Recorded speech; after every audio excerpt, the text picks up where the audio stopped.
That night, in that crowded New York restaurant, my daughter hung her head as tears fell onto the white tablecloth. And I understood that there are silences that kill. My name is Nerissa Caldwell. I am 58 years old, a mother, a former wife, and for a long time I believed that maintaining family peace was the most important thing in the world. But that night, something broke inside me. It all started with a reservation, a family dinner to celebrate my grandson's birthday. One of those fancy downtown restaurants with linen tablecloths and lit candles on every table. My daughter Olivia had insisted that we all go together, she, her husband Robert, his parents, and me. Since I became a widow 3 years ago, Olivia always makes sure to include me. She is my only child, the light of my eyes, a sweet, educated woman with a brilliant career as an architect, which she put on pause when my grandson was born. I arrived early at the restaurant that night.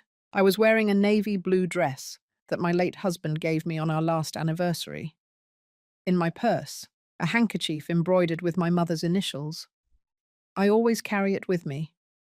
It's my connection to the women who came before me, the women who also learned to keep quiet. Olivia arrived shortly after. I saw her walk in arm with Robert, and something about her face unsettled me. She was smiling, yes, but it was that tight smile a mother recognizes from a mile away. She wore a long-sleeved sweater despite the May heat. "Mum," she greeted me with a kiss on the cheek. Her lips were trembling. "Honey, are you all right?" "Of course, Mum. Just tired." Robert greeted me with that cold cordiality that I had always found strange. A handsome man, from a good family, a successful engineer, the kind of son-in-law any mother would approve of. Or so I thought. Robert's parents arrived. Mr. Armstrong, a heavy-set man in his late 60s, with a gravelly voice and abrupt manners. Mrs. Susan, quiet, always 2 steps behind her husband, her gaze lost somewhere undefined. We sat down and ordered dinner. Everything was proceeding normally until Olivia made a mistake. A mistake so small, so insignificant, it shouldn't even be called that. She ordered red wine instead of white. "Olivia," Robert said, with that controlled voice that chills the blood, "you know perfectly well that I ordered fish. Red wine doesn't pair with it." "I'm sorry, honey, I didn't think." "You never think." The server froze with the glass in his hand. "It doesn't matter," I intervened. "We can change it, right?"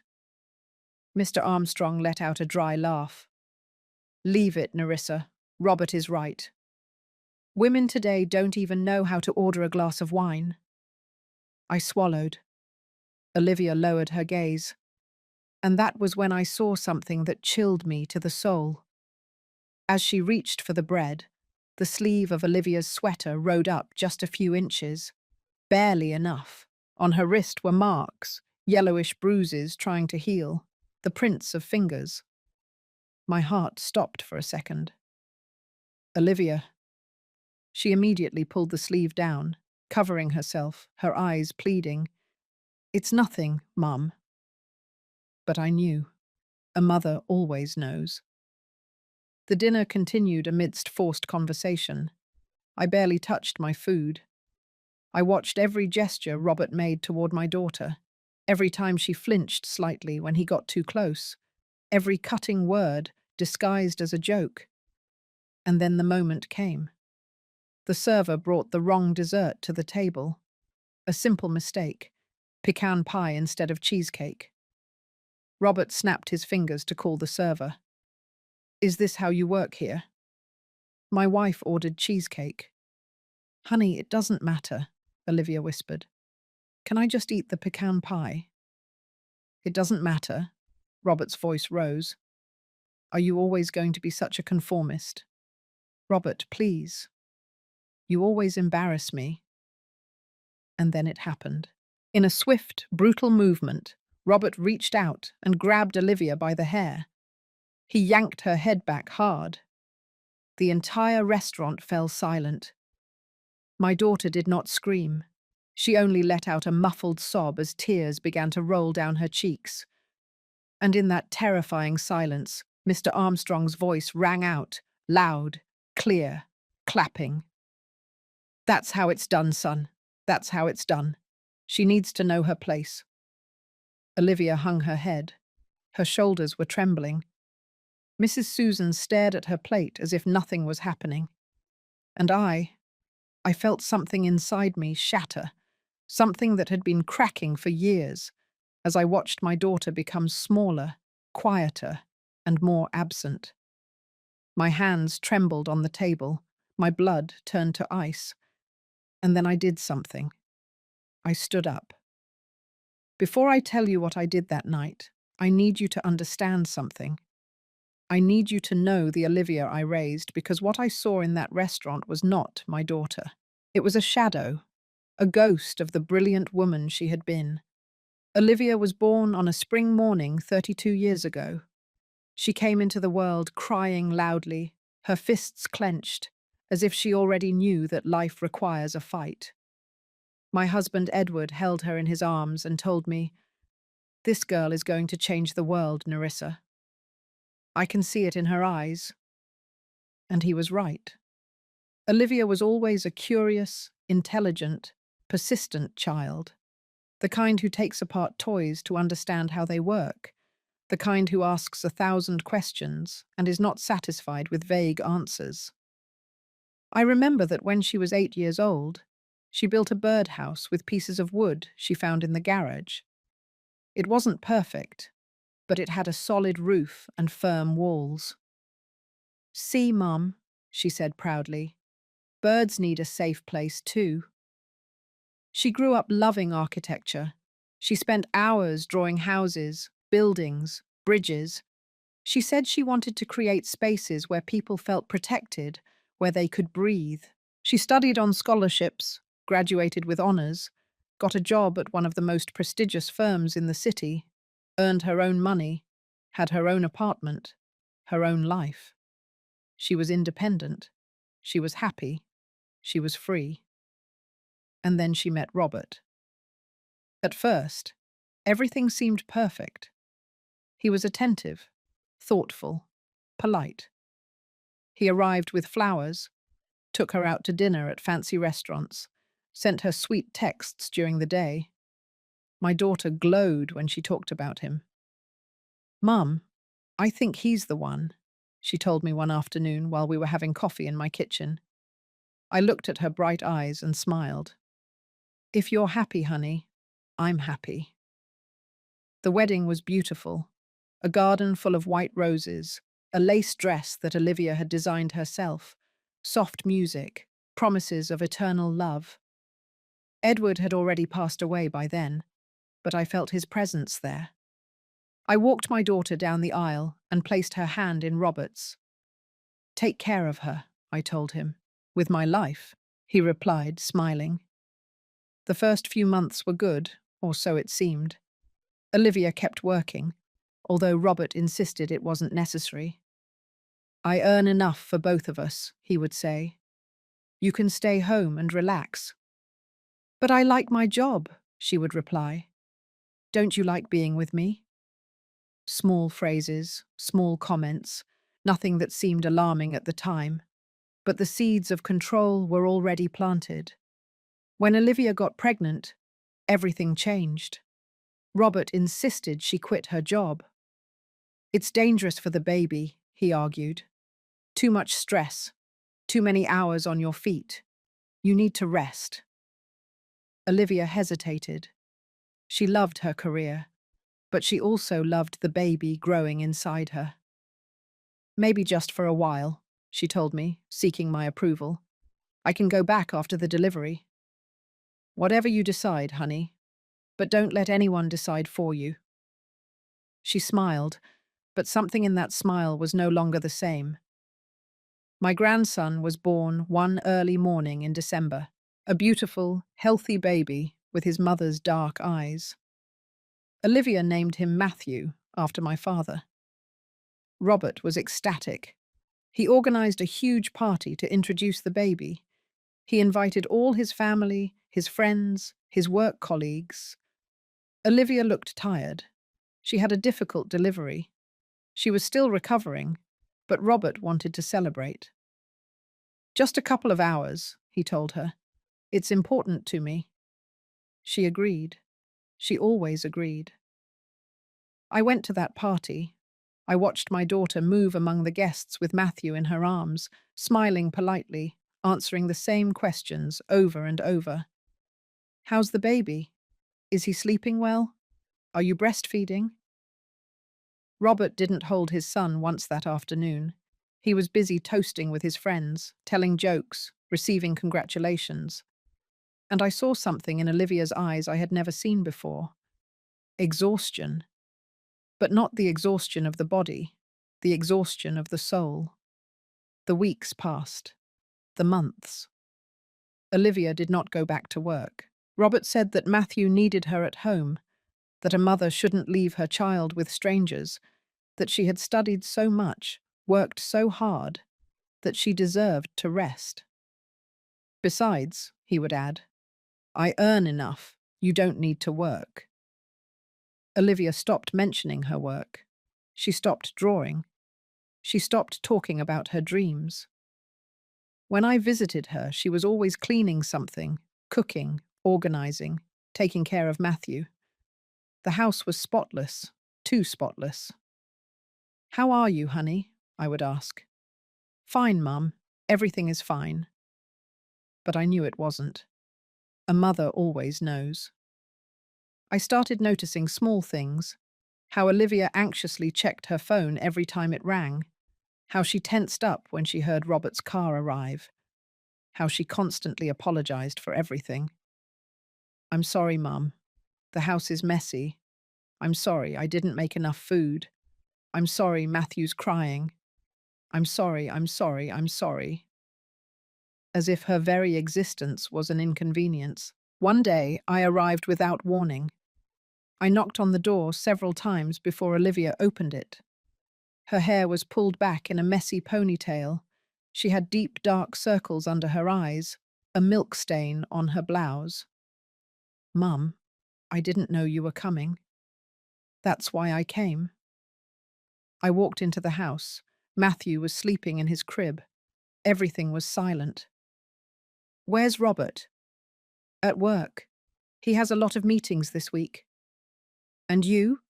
When was the last time you left this house?" Olivia was quiet. Then she shrugged. "I don't need to go out, Mum. I have everything I need here." "Everything?" She avoided my gaze. I made coffee. We sat in the kitchen. I took her hands. They were cold despite the warmth. "Honey, you can talk to me. You can always talk to me." "I know, Mum." "Are you happy?" Silence. A silence so long, so heavy, that I felt like I was suffocating. "I'm tired," she finally replied. "But all mothers are tired, right?" It wasn't an answer. It was an evasion. But I didn't push. Sometimes the silence of a daughter is louder than the questions of a mother. The months continued to pass. Matthew grew. He learned to crawl, to walk, to say his first words. Olivia dedicated herself to him completely, too completely, as if he was the only thing she had left. Robert worked more and more hours, or so he said. He came home late, left early. He travelled constantly for business. Olivia didn't complain. She never complained. "It's his job, Mum. He has a lot of responsibilities." I watched my daughter fade away, stop laughing, stop dreaming, stop being Olivia. And I didn't know what to do. Because when a daughter smiles and says she's fine, a mother wants to believe her. She needs to believe her, even if deep down she knows the truth. One afternoon, while I was watching Matthew so Olivia could rest, I found something. I was looking for a bib in the kitchen drawer when I saw an envelope hidden among the placemats. I shouldn't have opened it, but I did. Inside were photographs. Photographs that Olivia had taken of her own arms, her wrists, her neck. Bruises, marks, evidence. My world stopped. I felt the floor open beneath my feet. I put the envelope back exactly where I had found it. I finished watching Matthew. I waited for Olivia to wake up from her nap. When she came downstairs, I looked her in the eyes. "Honey, I need you to tell me the truth." She turned pale. "What are you talking about, Mum?" "You know what I'm talking about." Her eyes filled with tears. She shook her head. "It's not what you think." "Then what is it?" "Robert's under a lot of stress. Work, responsibilities, pressure. Sometimes he loses control." "But he loves me, Mum. He loves me." "Love doesn't hurt, Olivia. All marriages have problems. These aren't problems. This is violence." She hugged herself, as if protecting herself from my words. "I can't leave him, Mum. I have a son, a family. What are people going to say? What will his family think? And what about you? What about your life?" "My life is my family."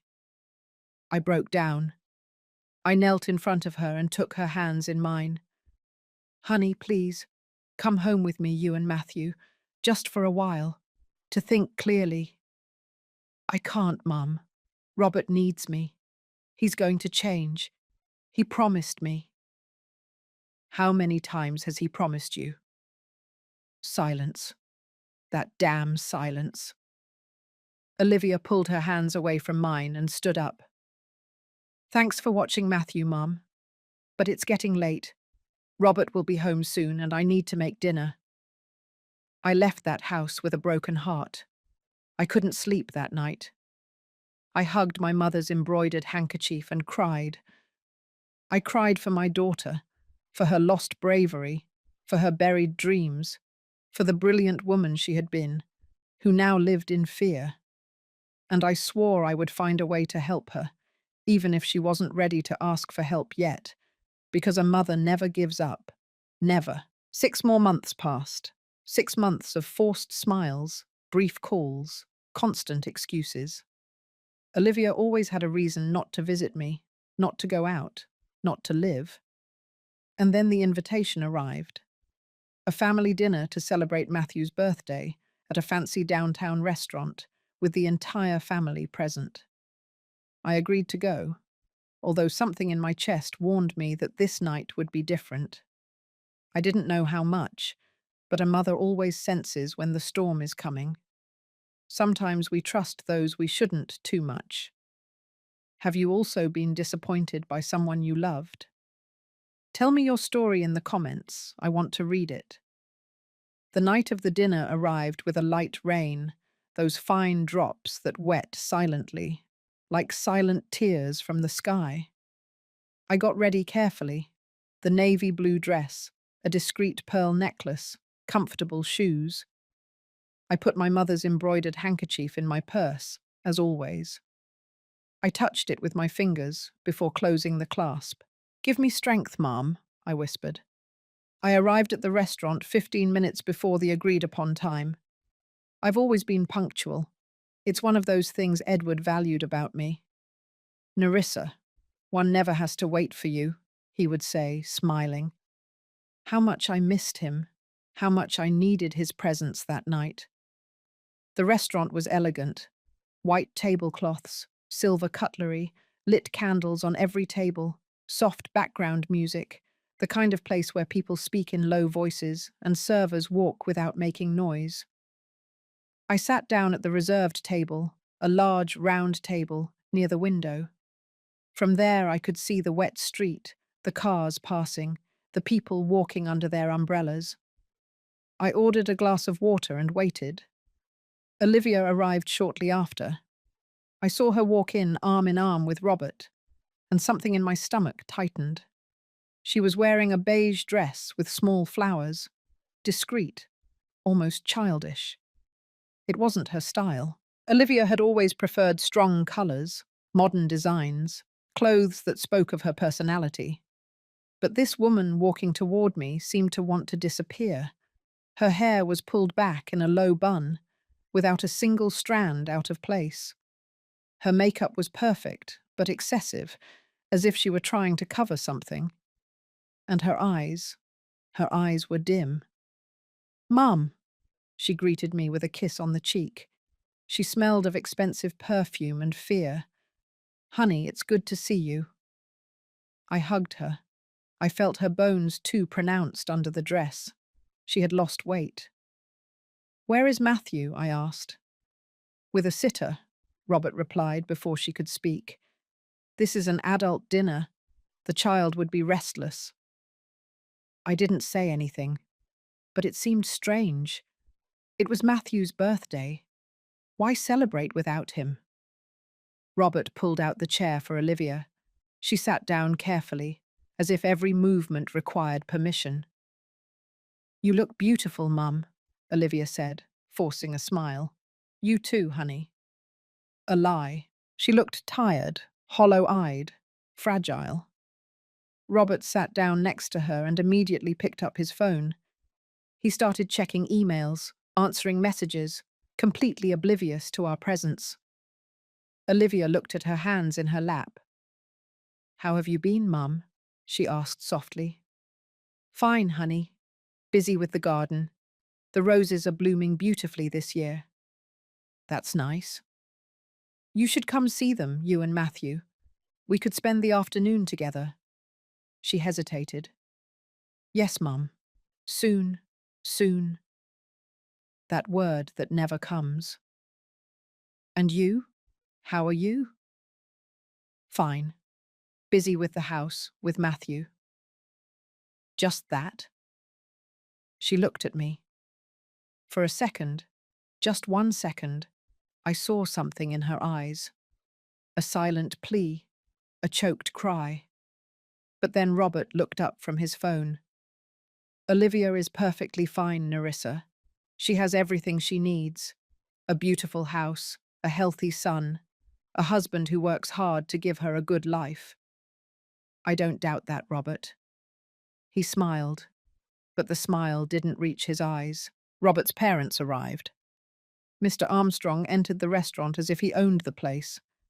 Loud voice, abrupt manners, a presence that took up more space than necessary. Mrs. Susan walked behind him, quiet, looking down, a shapeless grey dress and worn shoes. "Family!" Mr. Armstrong exclaimed, opening his arms. Robert immediately stood up and hugged his father. Olivia stood up too, but kept to the side, waiting. "Olivia," Mr. Armstrong said, looking her up and down, "thinner every day. Isn't my son feeding you?" "I'm fine, Mr. Armstrong." "Good, good. Women and their diets." Mrs. Susan greeted me with a nod. We all sat down. The server arrived with the menus. "Good evening. Can I get you something to drink while you decide?" "Whiskey double," Mr. Armstrong ordered. "And bring a pitcher of water, with ice." "White wine for me," Robert said. "White wine for me too," I added. The server looked at Olivia. "And for you, ma'am?" Olivia hesitated. She looked at the menu. Then she looked at Robert. "White wine too?" she asked, as if asking for permission.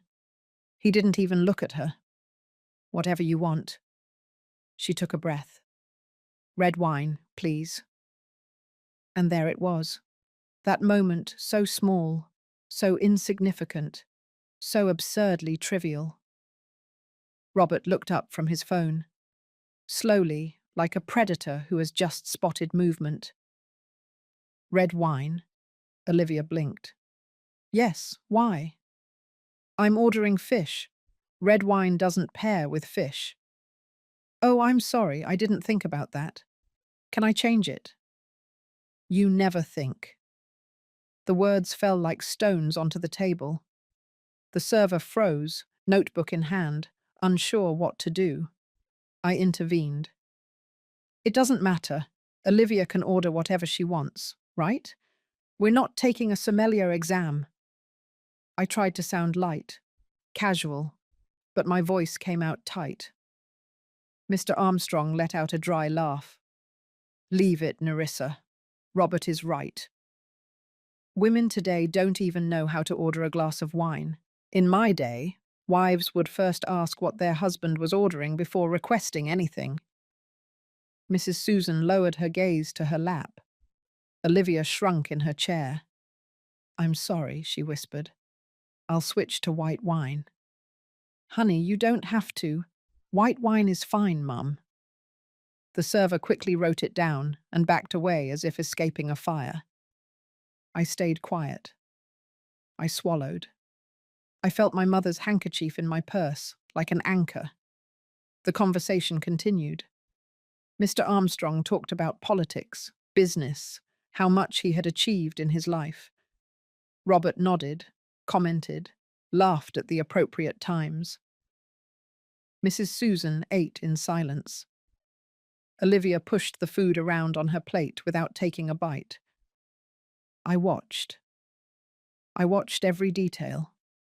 How Olivia kept her hands on the table, visible, as if she needed to prove she wasn't doing anything wrong. How she flinched every time Robert spoke loudly. How she constantly checked her phone, anxiously. And then I saw it.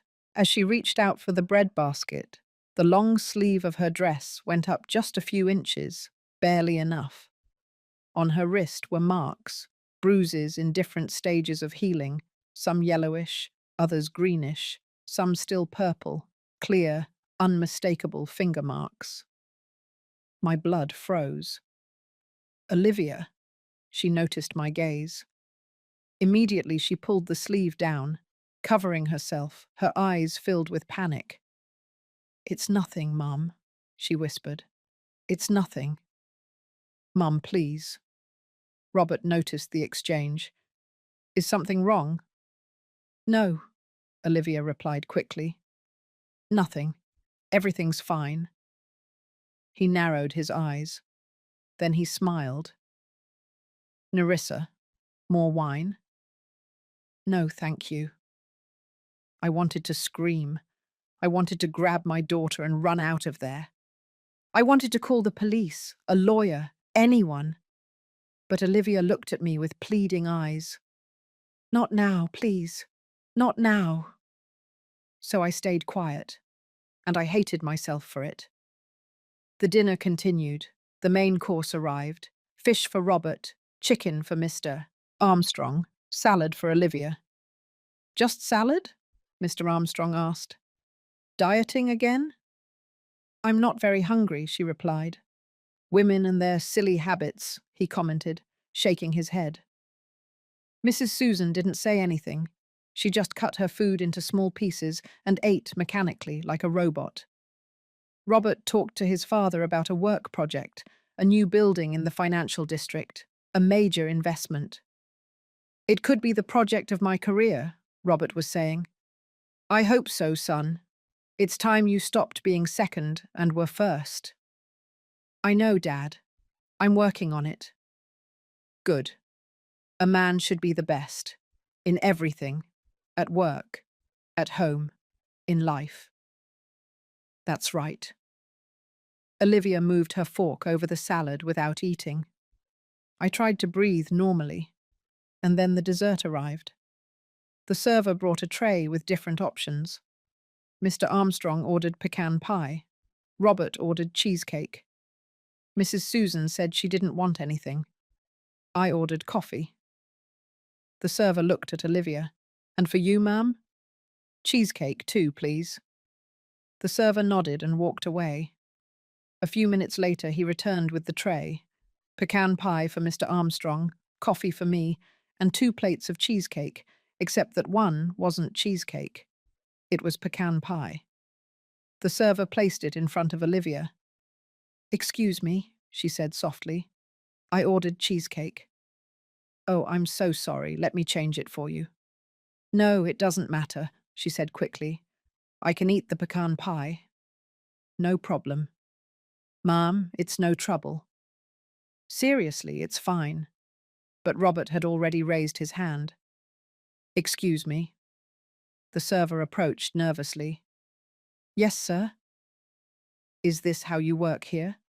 Do you bring whatever you feel like? I'm very sorry, sir. It was a mistake. Can I change it? My wife ordered cheesecake. Robert, it doesn't matter, Olivia whispered. Really, I can eat the pecan pie. He turned to her. It doesn't matter. His voice was low, controlled, but there was something underneath, something dark. Honey, it's just dessert. Are you always going to be such a conformist? I'm not being conformist. You always embarrass me. His voice rose. Nearby tables began to look over. Robert, please, people are watching. I don't care what people think. And then it happened. In a swift, brutal, unexpected movement, Robert reached out and grabbed Olivia by the hair. By the hair. He yanked her head back hard. The entire restaurant fell silent. A silence so dense, so absolute, that I could hear my own heart beating. Olivia did not scream. She did not defend herself. She only let out a muffled sob, a sound that came from the deepest part of her soul, as tears began to roll down her cheeks. Her hands clung to the table, trembling. Her neck was twisted at an unnatural angle, and no one moved. The server froze. The diners looked, but no one intervened. Mrs. T. Susan looked down at her plate as if nothing was happening, and in that terrifying silence, in that moment frozen in time, a voice rang out, loud, clear, clapping. Mr. Armstrong, that's how it's done, son, he shouted, hitting the table with an open palm. That's how it's done. She needs to know her place. A woman who doesn't respect her husband needs to be taught. Well done. Robert let go of Olivia's hair. She slumped back in her chair, her shoulders shaking, her hands covering her face. She was crying, crying silently, like someone who has learned that her tears don't matter. And I felt something inside me break, something that had been holding me together, keeping me calm, controlled, polite, something that shattered into 1,000 pieces. My hands trembled on the table. My blood turned to ice and fire at the same time. I felt my mother's handkerchief in my purse. I felt Edward's presence beside me. I felt all the women in my family, all those who kept quiet, all those who endured, all those who didn't have a voice. And I stood up. As I tell all this, I think about where you might be listening to me. Write the name of your city in the comments. I stood up, and in that moment the whole world seemed to stop. All eyes turned to me. The diners, the servers, the restaurant manager watching from the entrance. Robert looked at me with surprise, Mr. Armstrong with contempt, Mrs. Susan with fear, and Olivia. Olivia looked at me with pure panic. No, Mum. Please don't. I could read her thoughts as if she were screaming them, but there was something stronger than my daughter's fear. There was something that had been growing inside me for years. Since the first time I noticed the change in her eyes, since the first excuse, since the first bruise she tried to hide. Years of silence, years of ignored signs, years of believing it wasn't my place to intervene. But that night, the silence ended. I extended my hand toward Olivia. Honey, stand up. My voice came out firm, firmer than I felt inside. Olivia shook her head, tears streaming down her cheeks. Mom, no. Stand up. Nerissa, Robert intervened, with that controlled voice that was scarier than shouting. I think you're misunderstanding the situation. Misunderstanding? It was a moment of tension, nothing more. Olivia knows that sometimes I get nervous. It's work stress. She understands. I looked at my daughter. She nodded. She nodded her head like a broken puppet. It's true, Mum. It was just, it was a difficult moment. Robert has a lot of pressure at work. I understand. You understand? Yes. You understand him pulling your hair in public. Mom, please. You understand him humiliating you in front of all these people. He didn't humiliate me. Olivia. My voice cracked. The entire restaurant was watching us. Mr. Armstrong wiped his mouth with his napkin and stood up too. Nerissa, I think it's better if you calm down. You're making a scene. This is a family matter between husband and wife. We don't need your drama. Drama? Yes. Women of your generation always exaggerate everything. A little discipline never hurt anyone. Look at my Susan. 50 years of marriage and never a problem, because she knows her place. I looked at Mrs. Susan. She was still sitting, motionless, her gaze lost somewhere on the tablecloth. 50 years. 50 years, bars of silence. And suddenly I understood everything. I understood why Robert was the way he was.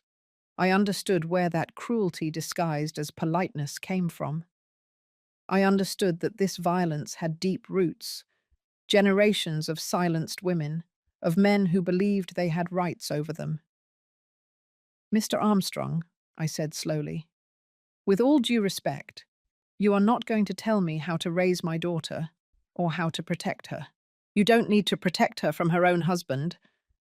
Oh, I don't. I walked toward Olivia. She tried to back away, but there was no more room.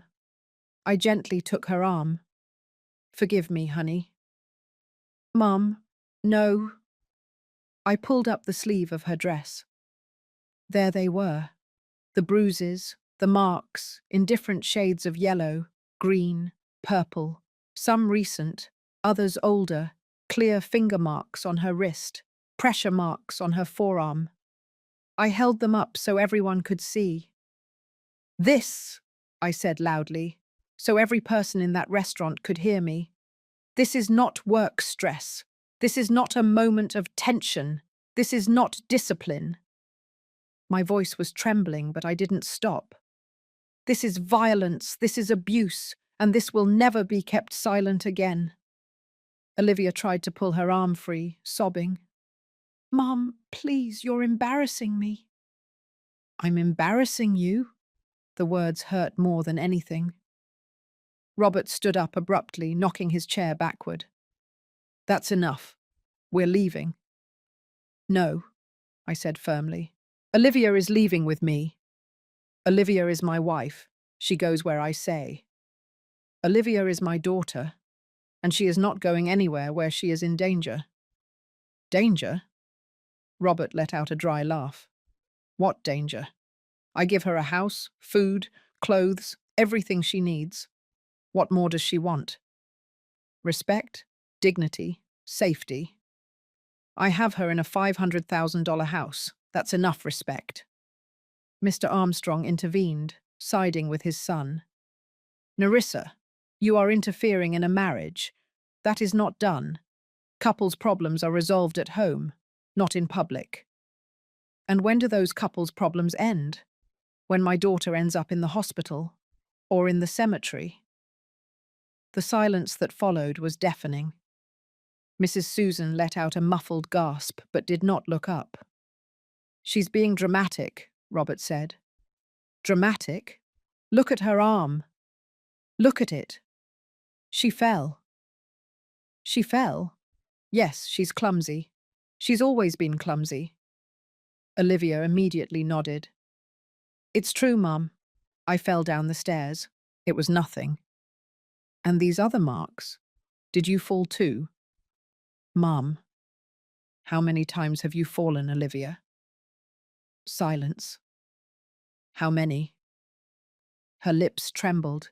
She tried to speak, but no sound came out. And then I saw something that completely broke me. I saw how Olivia looked at Robert, seeking permission to speak, seeking permission to exist. My daughter, my brilliant girl, the one who built birdhouses, the one who dreamed of creating safe spaces, now had no voice of her own. Robert approached her and put a hand on her shoulder. She immediately tensed. "Honey," he said, with that soft, dangerous voice, "your mum is confused. Tell her we're fine, that we're happy." Olivia looked at me.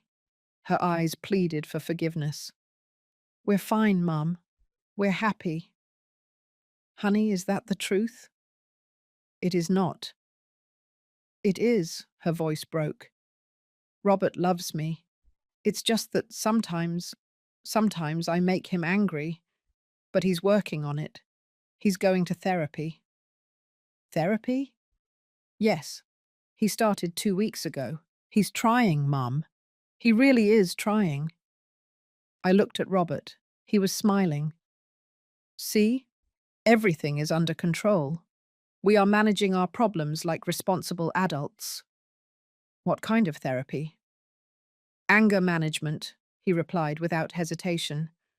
"An excellent therapist. It has helped me a lot." "And Olivia's arm? Was that before or after starting therapy?" His smile wavered for a second. "Before. Definitely before." He was lying. I could see it in his eyes. But Olivia defended his lie. "It's true, Mum. Robert is changing. Give him a chance, please."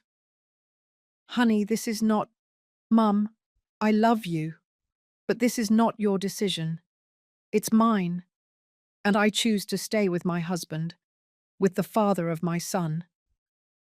Those words pierced me like knives. "Even if he hurts you?" "He's not hurting me. Not anymore." "Olivia, Mum, please, just, just let it go. Please." Her voice broke in a sob. Mr. Armstrong clapped slowly, sarcastically. "Well said, Olivia. A woman with common sense, not like these modern feminists who want to destroy families." I turned toward him. "Mr. Armstrong, with all due respect, you and your way of thinking are the reason why women like my daughter believe they deserve to be treated like this." "Treated how?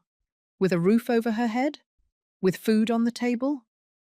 "With violence. With contempt. With control." "That's not violence, that's marriage. Couples fight. That's how it's always been." "No, that's not how it has to be." "Well, in my house for 50 years, it has worked perfectly." I looked at Mrs. Susan again. She was still motionless, but I saw something in her eyes, something that wasn't peace. It was resignation. It was death in life.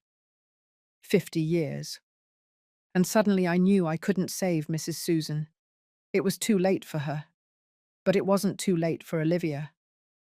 I turned to my daughter. I took her hands in mine. "Honey, listen to me. Listen closely." She was crying silently. "I know you're afraid. I know you think you can't get out of this, that you don't have options, that no one will understand you." "Mum, but you do. You have options. You have a house with me. You have your profession. You have your life ahead of you. I have a son. And that's exactly why. What do you want Matthew to learn? That this is how a woman is treated? That this is how his mother is treated?" She turned pale. "Robert would never touch Matthew." "I'm not talking about that. I'm talking about what he's learning by watching you suffer." "I'm not suffering." "Yes, you are. I see it in your eyes. I see it in how you've stopped laughing, in how you've stopped dreaming." "Dreams are for girls, Mum. I'm a married woman, a mother. I have responsibilities." "And one of those responsibilities is to endure abuse?" "It's not abuse." "Yes, it is." My voice resonated throughout the restaurant. Olivia flinched. and I knew I had lost her, at least for now. Robert stepped between us. I think that's enough for today, Nerissa. Thank you for coming to dinner. But now Olivia and I are going home, with our son, our family. Robert, our family. Every word was a threat. Olivia stood up. She avoided my gaze. She picked up her purse with trembling hands. I'm sorry, Mum. I didn't mean for this to happen. Honey, please, I'll call you tomorrow. Olivia. But she was already walking toward the exit, following Robert like a shadow. Mr. Armstrong left money on the table. A shame you ruined a family night, Nerissa. But that's how meddling mothers-in-law are. They never know when to shut up. He left without waiting for a response. Mrs. Susan slowly stood up. For a moment our eyes met. I saw 50 years of pain in her eyes, 50 years of silence, 50 years of unanswered questions. What if... She opened her mouth as if she were going to say something, but no words came out. She just turned and followed her husband. I was left alone at that table, with the half-eaten plates, the empty glasses, the candles burning down. The server approached timidly. Mum, are you all right? I didn't answer. I couldn't.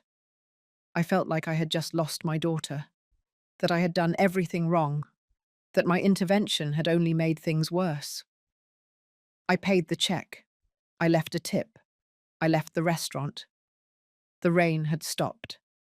The air smelled of wet earth and something I couldn't name. Disappointment, perhaps, or fear. I walked to my car. I sat behind the wheel without starting it. I took my mother's handkerchief out of my purse. I pressed it against my chest. And I cried. I cried for my daughter, for her lost bravery, for the dreams she had buried, for the fear that now lived in her eyes. And I cried for myself, for not having seen the signs sooner, for not having acted sooner, for having trusted that a man's love would be enough to protect her. But love doesn't protect when it comes with fists. Love doesn't save when it comes with control. Love doesn't heal when it comes with fear. I drove home in silence that night. The streets were empty. The city lights flickered like fallen stars. I arrived at my house, the house where Olivia grew up, where she learned to walk, where she drew her imaginary houses on the garage walls. I walked in. Everything was dark, silent, too silent. I turned on the lights. I made tea. I sat in the kitchen with my mother's handkerchief on the table. My phone rang. It was a text message from Olivia. Mum, I'm sorry. Please don't worry. I'm fine. I love you. I replied immediately. Honey, my house is always open for you. Always. Any time. I love you. I saw the 3 dots indicating she was writing. Then they disappeared. There was no answer. I didn't sleep that night.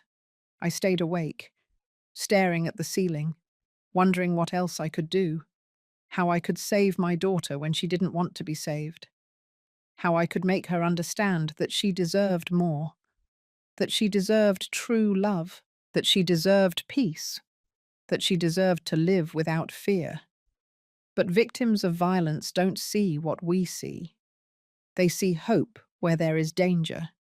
They see love where there is manipulation. They see a future where there are only repeated cycles.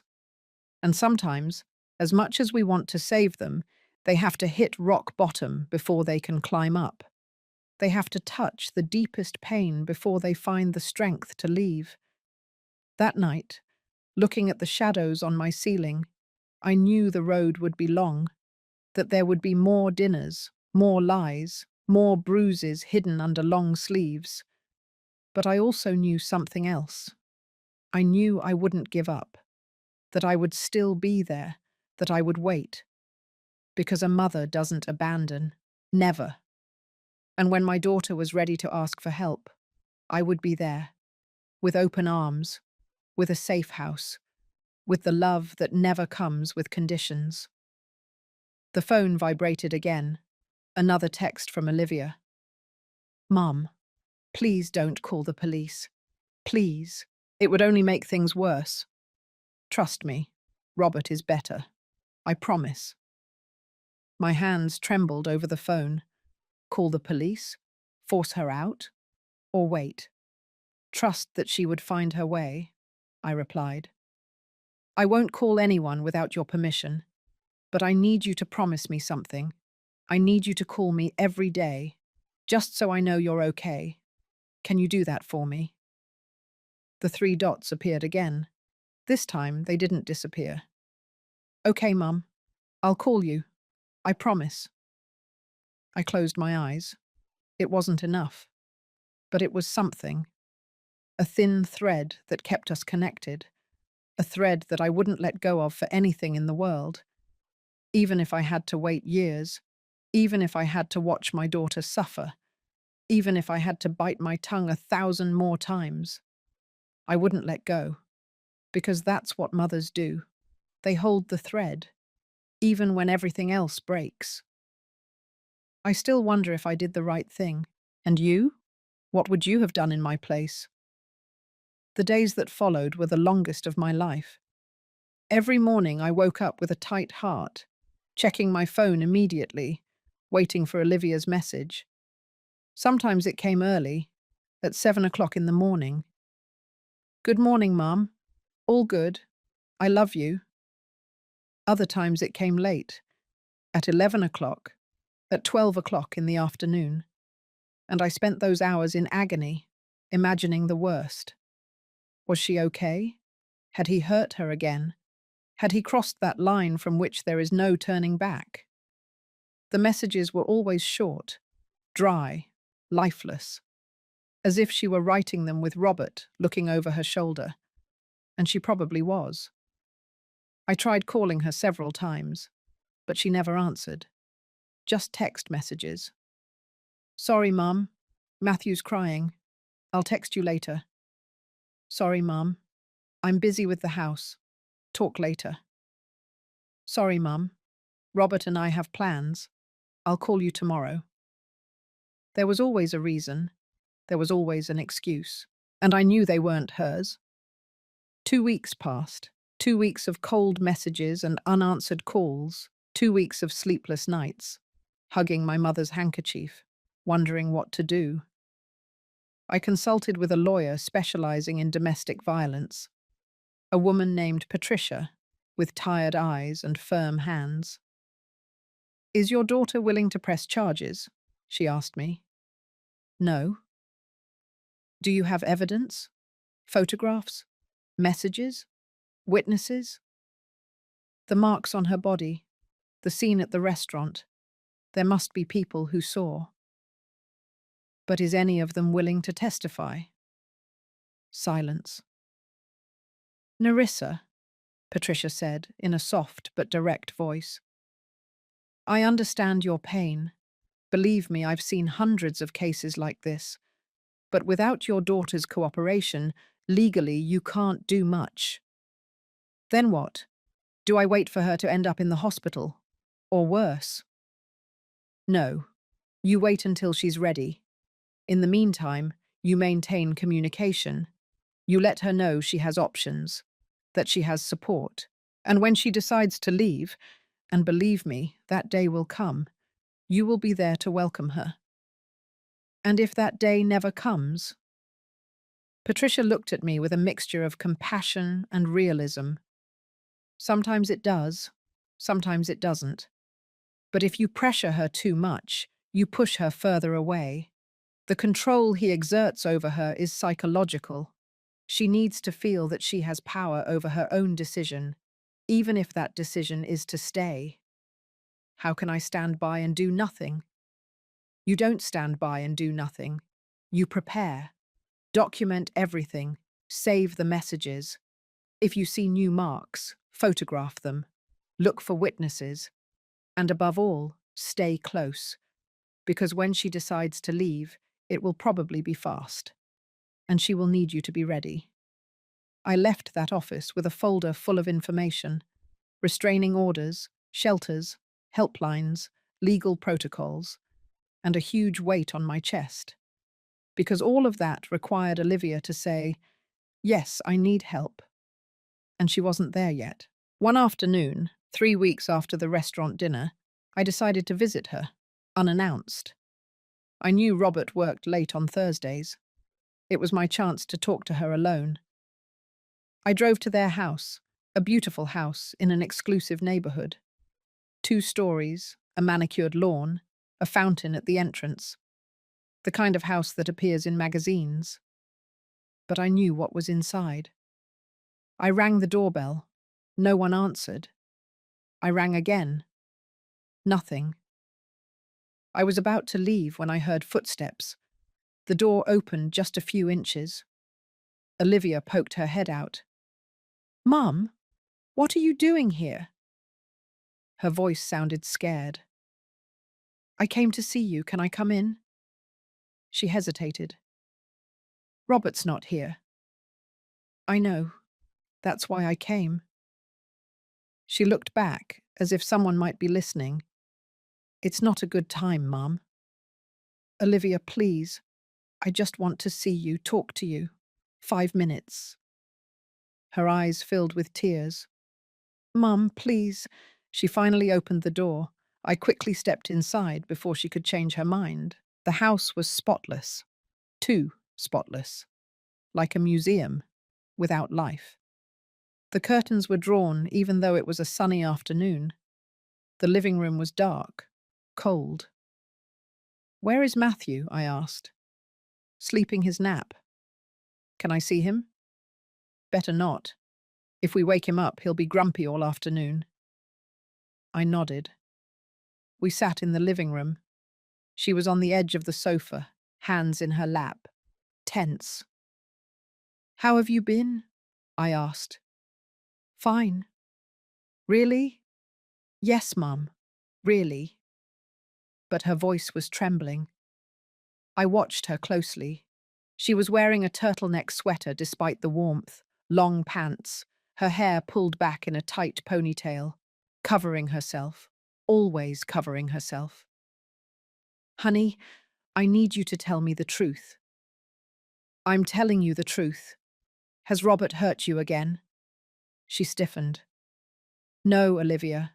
No, Mum. I told you he's going to therapy. He's better." "Then why are you afraid of me being here?"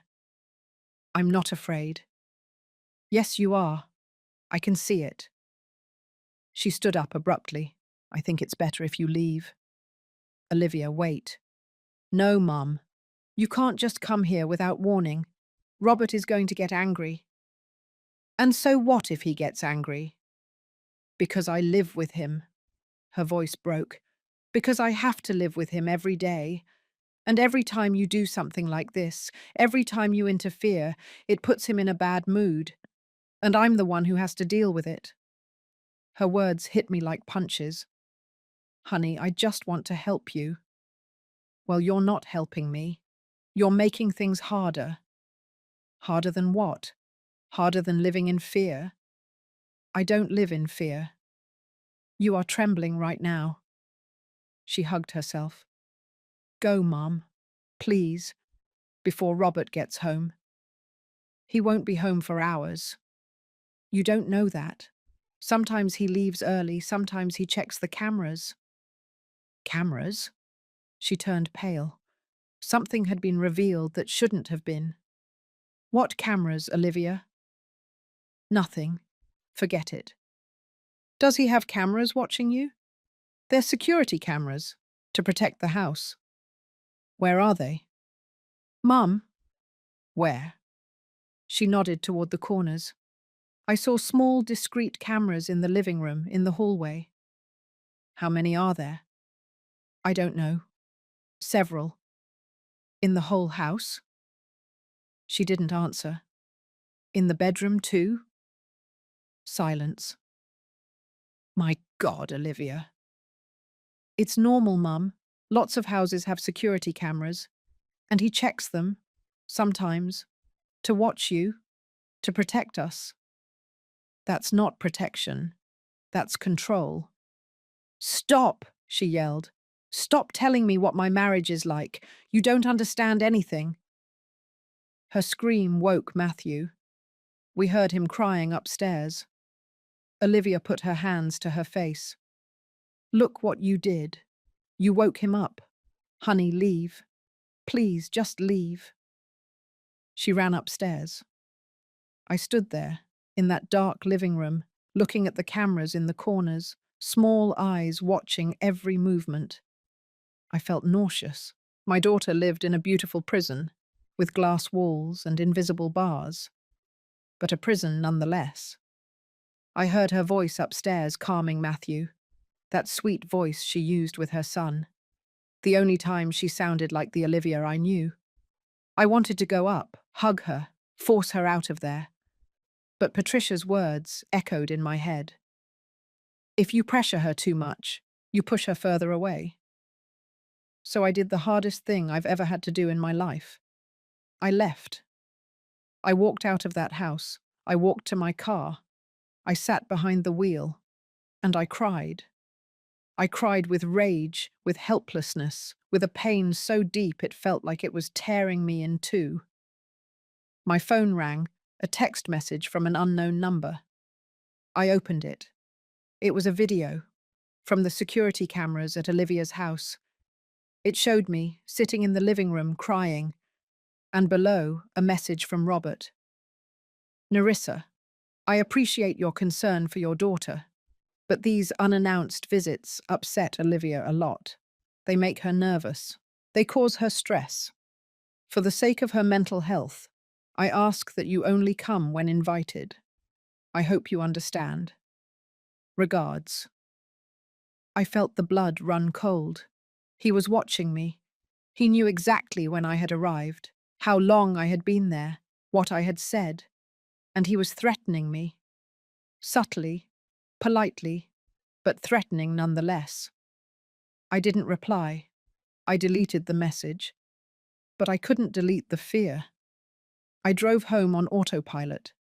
My mind was racing at 1,000 miles an hour. I arrived. I locked the door. I closed all the curtain sounds. I sat in the kitchen with my mother's handkerchief in my hands. What do I do, Mum? I whispered. What do I do when my daughter is trapped and I can't get her out? Silence was my only answer.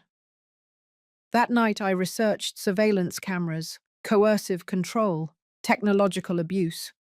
I found articles, testimonies, stories of women who lived under 24-hour surveillance, who couldn't leave without permission, who couldn't talk to anyone without being overheard. And all the stories ended in two ways. They either managed to escape, or they ended up dead. There was no middle ground. The following days were hell. Olivia continued sending her daily messages, but now I knew that Robert probably read them before I did. I tried calling her several times. She never answered. I sent her messages asking if we could meet in a public place, at a cafe, in the park. I can't right now, Mum. Matthew's sick. I can't right now, Mum. I have things to do. I can't right now, Mum. Robert and I have couples therapy. There was always a reason. A week later, I received a call from an unknown number. I answered with a racing heart. Hello? Narissa Caldwell. It was a woman's voice, young, nervous. Yes, this is she. Who is this? My name is Andrea. Well, I was Matthew's sitter. My pulse shot up. Was? Yes, Robert fired me a week ago. Why? She hesitated. Because I saw something I shouldn't have seen. What did you see? I can't talk on the phone. Can we meet? I have something to show you. Yes, yes, of course. Where? We agreed to meet at a coffee shop across town, far from the area where Olivia lived. I arrived 30 minutes early. I ordered a coffee that I didn't drink. I just waited, my stomach in knots. Andrea arrived on time. A girl in her 20s, thin, with brown hair pulled back in a braid. She looked scared. She sat across from me and looked around before speaking. "Thank you for coming," she said softly. "Thank you for calling me. How did you get my number?" "Olivia gave it to me months ago. She told me that if anything ever happened, anything serious, I should call you." My heart stopped. What happened? Andrea took out her phone. She unlocked it with trembling hands. "I watched Matthew 3 times a week, Tuesdays, Thursdays, and Saturdays. Robert worked, and Olivia needed help. I thought they were a normal family. A nice house, well paid, nothing strange. Until when? Until 2 weeks ago. I arrived early on a Thursday. I rang the doorbell, but no one opened. I had an emergency key, so I went in. I heard voices upstairs, shouting." Her voice cracked. It was Robert, yelling at Olivia. Horrible things. Telling her she was useless, that she was good for nothing, that any other woman would do a better job than her. And Olivia? She was crying, asking for forgiveness, over and over. "I'm sorry, I'm sorry, I'm sorry." Tears started rolling down my cheeks. "I went upstairs," Andrea continued. "I shouldn't have, but I was worried. The bedroom door was open, and I saw him." "What did you see?" She showed me her phone. It was a photograph, blurry, taken quickly from the hallway, but clear enough. Robert had Olivia against the wall, one hand on her throat, the other raised, ready to hit. Olivia had her eyes closed, her hands raised in defense. And in the corner of the room, sitting on his little bed, was Matthew. Watching, just watching. A 3-year-old boy, witnessing his father abusing his mother. I felt the world stop. "Did he see you?" I asked in a trembling voice. "Yes, he saw me take the photo. He immediately let go of Olivia. He came downstairs as if nothing had happened. He told me they were arguing, that it was a couple's matter, that it wasn't my problem." "And what did you say?" "I told him I was going to call the police." He laughed. He told me no one would believe me, that it was my word against his, that Olivia would deny everything, and that if I tried anything, he would sue me for defamation. "Did you call the police?" "No, because Olivia came downstairs, and I asked her if she was okay, if she needed help, if she wanted me to call someone." Andrea wiped away her tears, and she told me no, that everything was fine, that they'd had an argument, but it was resolved, and she asked me to leave, that they no longer needed my services. "Olivia fired you?" "No, it was Robert, but she didn't say anything. She just stood there, with red marks on her neck, telling me that everything was fine." Andrea slid her phone toward me. "This photo is yours. Do what you have to do with it. I tried to help, but I can't do any more." I took the phone with trembling hands. I looked at the image again. My daughter, against the wall, hands raised, waiting for the blow, and my grandson, witnessing it all. Can I send this photo to myself? Yes, that's why I brought it. I sent the image to my phone. I deleted the message immediately. "Andrea, would you be willing to testify? If this goes to trial, would you say what you saw?" She turned pale. I I don't know. He threatened me. He said he has lawyers, that he would ruin me." "I understand, but if necessary, would you consider it?" She nodded slowly. "If it helps Olivia, yes, I would." "Thank you. Thank you for calling me, for trusting me. Olivia is a good woman. She doesn't deserve this. No one does." Andrea stood up to leave, but before she did, She turned around. One more thing. Matthew has started having nightmares. Olivia told me he wakes up crying every night, screaming, saying he's scared. Scared of what? Of Daddy? Those two words broke me. Andrea left. I stayed sitting in that coffee shop, looking at the photograph on my phone, the evidence I needed, the proof that these weren't just couples' fights. This was systematic violence, this was abuse, and now it was affecting my grandson. I called Patricia, the lawyer. I have evidence, I told her without preamble. What kind of evidence? A photograph of Robert assaulting Olivia and a witness willing to testify. That changes things. Does Olivia know you have this? No. Narissa, you need to tell her. She has to agree to use it. And if she doesn't agree, then we still can't do anything. The victim has to want to leave. But my grandson… I know, but legally, without the mother's cooperation, it's very difficult to intervene. I hung up frustrated. I couldn't sleep that night. I stayed looking at the photograph on my phone, over and over, until I memorized it, until it was etched in my mind forever. My daughter, waiting to be hit, and me still unable to do anything. 3 days passed since my meeting with Andrea. 3 days in which the photograph burned in my phone like a radioactive secret. 3 days in which every time I closed my eyes, I saw my daughter against that wall, and my grandson watching, learning, normalizing. Olivia's messages still arrived punctually every morning. Good morning, Mum. All good? But now I knew the truth behind those words.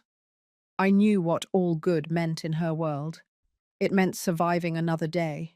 It meant not provoking. It meant making herself small, invisible, harmless. On Friday afternoon, my phone rang. It was Olivia. For the first time in weeks, she was calling me. I answered before the second ring. Honey? Mum? Her voice sounded strange, tense, but controlled. Can you come over tomorrow? Robert wants to talk to you. My stomach clenched. Robert wants to talk to me? Yes. He thinks we should clear things up, that there have been misunderstandings. He wants us to have a civilized conversation. And you? Do you want me to go? Silence. Olivia, do you want me to go, or is he forcing you to call me? Mom, please, just come. Please. There was something in her voice, something that made my skin crawl. Are you okay? Yes, just come tomorrow, at 10 o'clock in the morning. Can you? Yes, I'll be there. Thank you, Mum. I love you. She hung up before I could respond. I stared at the phone, with a bad feeling growing in my chest. Why did Robert want to see me? Did he know about the photograph? Did he know about Andrea? Or was it something else? I called Patricia. Narissa, don't go alone, she warned me. If you go, take someone with you. And keep your phone on, recording if possible. Do you think it could be dangerous? I think a man who assaults his wife and then convinces her it was her fault is capable of anything. Be careful. That night, I prepared everything. I checked that my phone was fully charged. I downloaded an application to discreetly record audio. I gave my friend Carmen Olivia's address and told her to call me at 11 o'clock in the morning without fail. If I don't answer, I told her, call the police. Narissa, you're scaring me. Just do it, Carmen, please. I slept little. I dreamed of Olivia as a child, building her birdhouse. Birds need a safe place too, she would say in the dream. But when I looked inside the birdhouse, it was empty. The birds had left or had never arrived. Saturday dawned cloudy, grey, as if the sky itself anticipated what was to come. I dressed carefully, comfortable but dignified clothes. I put my mother's handkerchief in my purse. I checked that my phone was working and drove to Olivia's house. I arrived at exactly 10 o'clock. The lawn was spotless as always, the flowers perfectly aligned, the grass freshly cut, everything so orderly, so controlled, like my daughter's life. I rang the doorbell. Robert opened the door. He was wearing an immaculate white shirt, dress pants, an educated smile that didn't reach his eyes. "Narissa, thank you for coming. Please come in." His courtesy put me on edge. I walked in. The house was dim again, curtains closed, lights low. Olivia was sitting in the living room, wearing a grey turtleneck sweater and black pants, her hair pulled back, no makeup. She looked like a ghost. "Hello, Mum," she said without standing up. "Honey." I sat across from her. Cross. Robert sat down next to her, too close, with a possessive hand on the back of the sofa, behind Olivia's shoulders. "Where is Matthew?" I asked. "With my parents," Robert replied. "We thought it was better to have this conversation without distractions." I nodded slowly. I discreetly activated the recording on my phone inside my purse. "All right," Robert said, crossing his legs with a studied calm. "Narissa, we called you because I think there has been a series of misunderstandings between us." "Misunderstandings?" "Yes.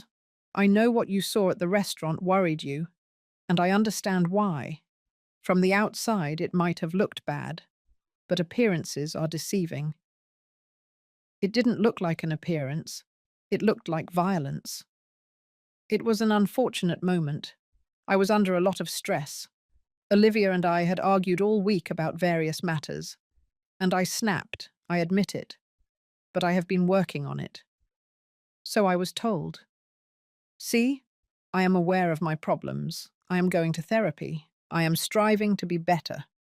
But I need you to give me space, to trust that we can resolve our problems without external interference."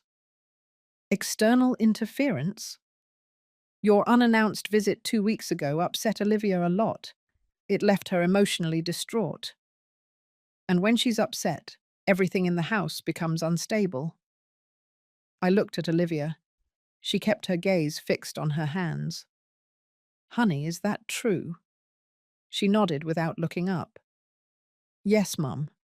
When you came, it was difficult." "Difficult how?" "Robert got angry. We argued. It was complicated." "Did he hurt you?" "Mum, answer the question, Olivia." Robert intervened, his voice firm but controlled. "Narissa, these accusations are very serious and very unfair. I would never intentionally hurt Olivia. She is my wife, the mother of my son. I love her. Love doesn't leave marks. The marks you saw were from an accident."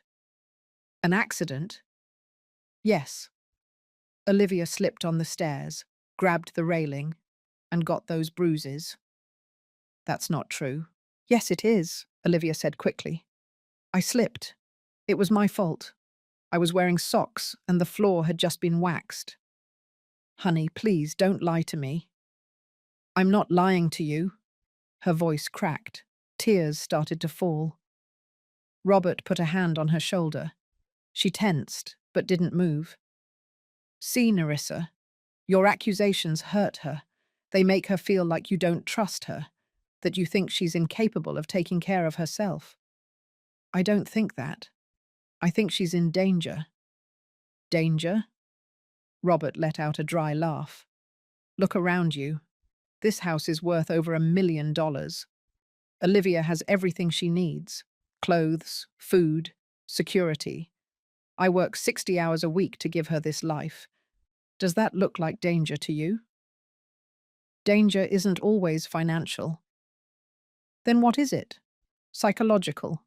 Emotional?" "Narissa, Olivia is fine. She's happy. She has a family. Why do you insist on creating problems where there are none?" "Because I saw the bruises."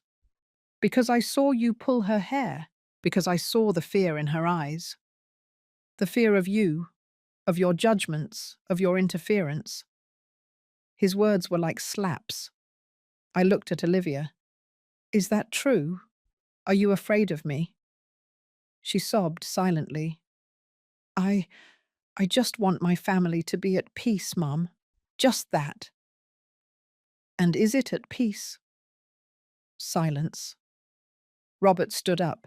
He walked toward the window with his hands in his pockets. When he spoke, his voice was harsher. Nerissa, I'm going to be very clear with you. I appreciate that you love your daughter, but you are interfering in my marriage. You are causing problems, and I need you to stop. Or what? He turned around slowly. Or am I going to have to take legal measures to protect my family? Are you threatening me? I am informing you. If you continue to harass Olivia, if you continue visiting without permission, if you continue spreading rumors about me, I will file for a restraining order.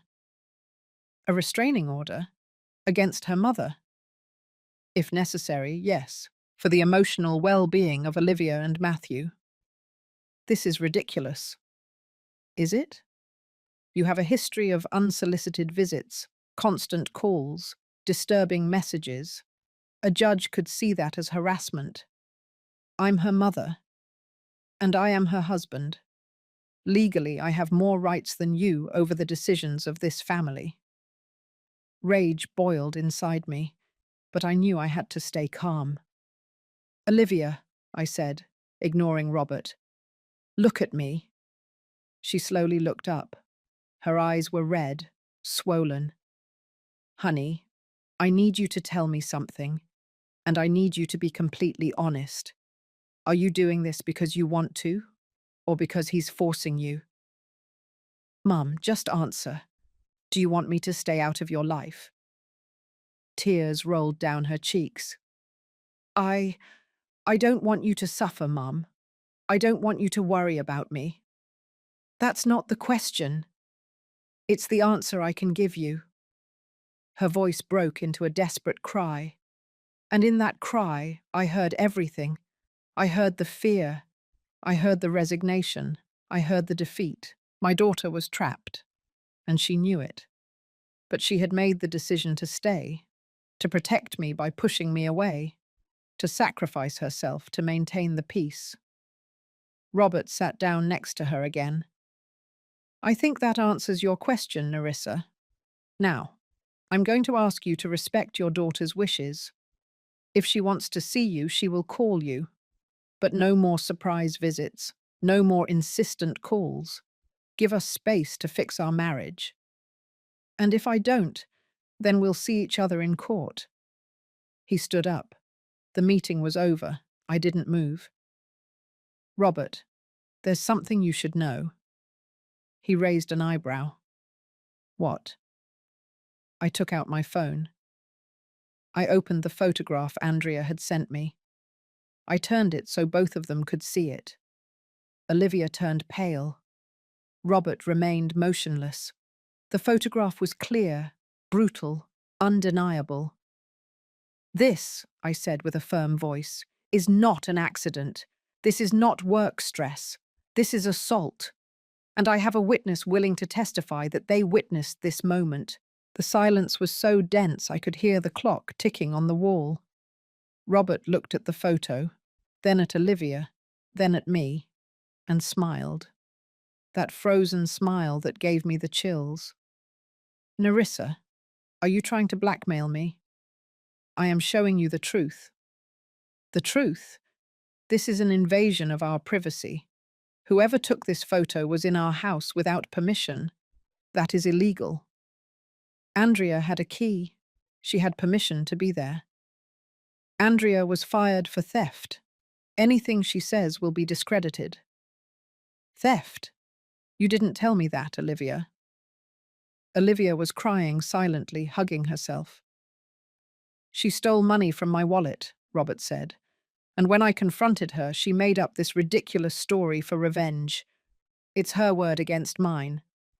Who do you think a judge will believe? The evidence? What evidence?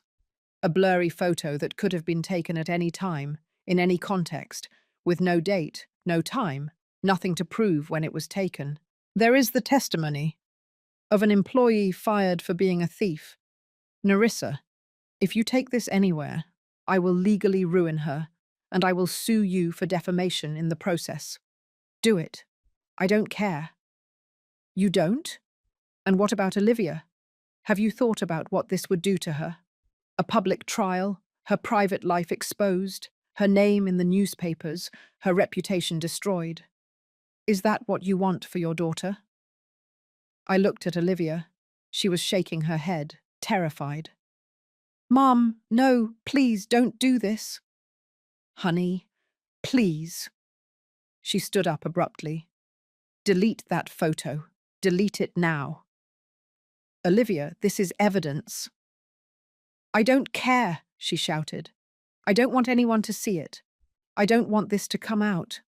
I just want it all to end. She collapsed onto the sofa, sobbing. Robert hugged her. She let him, like a broken doll. See, Narissa, you are hurting her, more harm than I ever could. His words penetrated me like venom. Was it true? Was I hurting her more by trying to save her? I looked at the photograph on my phone. Then I looked at my daughter, destroyed, and I made a decision. All right, I said slowly. I'm not going to show this photo for now. Robert smiled victoriously. I knew you would come to your senses, but I continued, raising my voice. I'm not going to delete it. I'm going to keep it. And if anything happens to Olivia, if she shows up with one more bruise, if she ends up in the hospital, if anything at all, happens to her, this photo goes straight to the police, to the media, everywhere. Do you understand? His smile vanished. That sounds like a threat. No, it's a promise. We stared at each other, two people fighting for the same woman, but with opposite intentions. He wanted to possess her.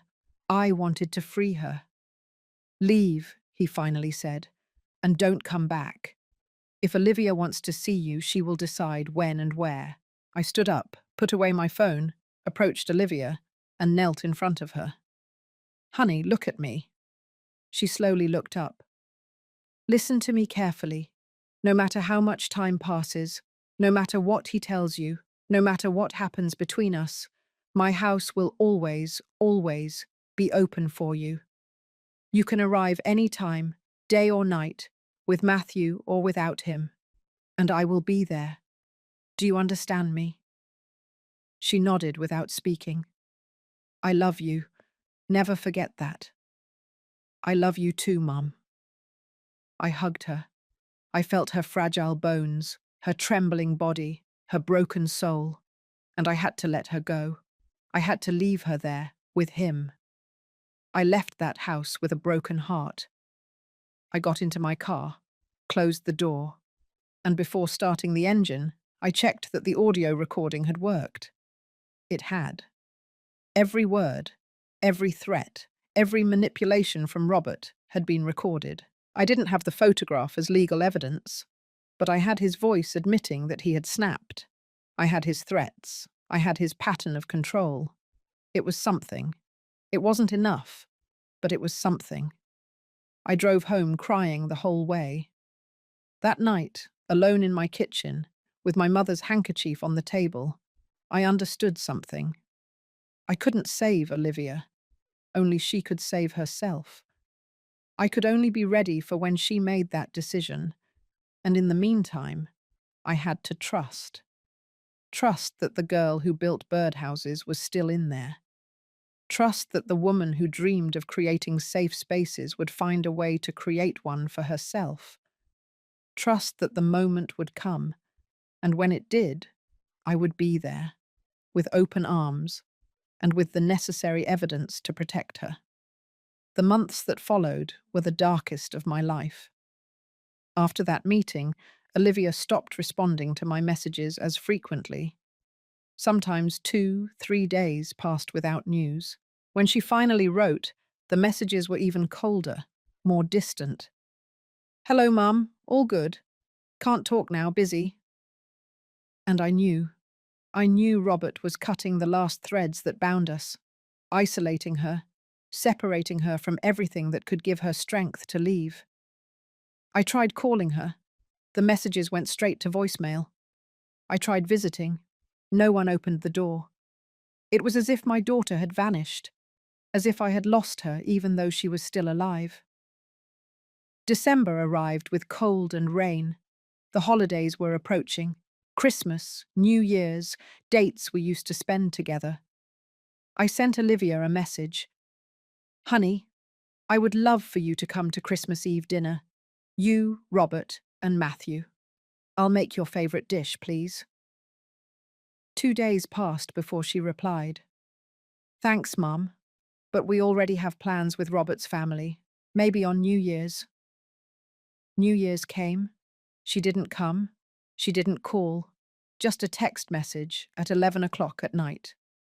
"Happy New Year, Mum. I love you." I spent midnight alone, with a glass of wine that I didn't drink, looking at old photos of Olivia. Olivia as a child, laughing. Olivia as a teenager, graduating. Olivia as an adult, at her wedding, radiant. At what point had everything broken?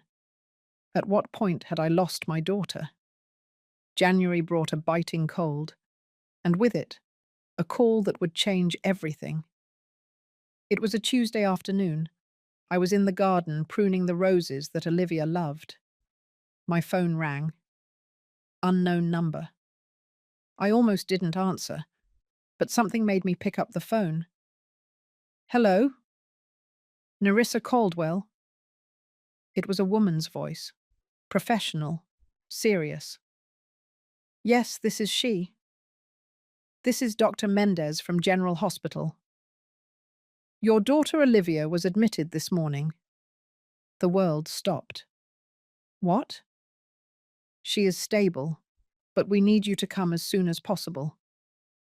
"What happened? Is she okay? My grandson?" "The child is fine.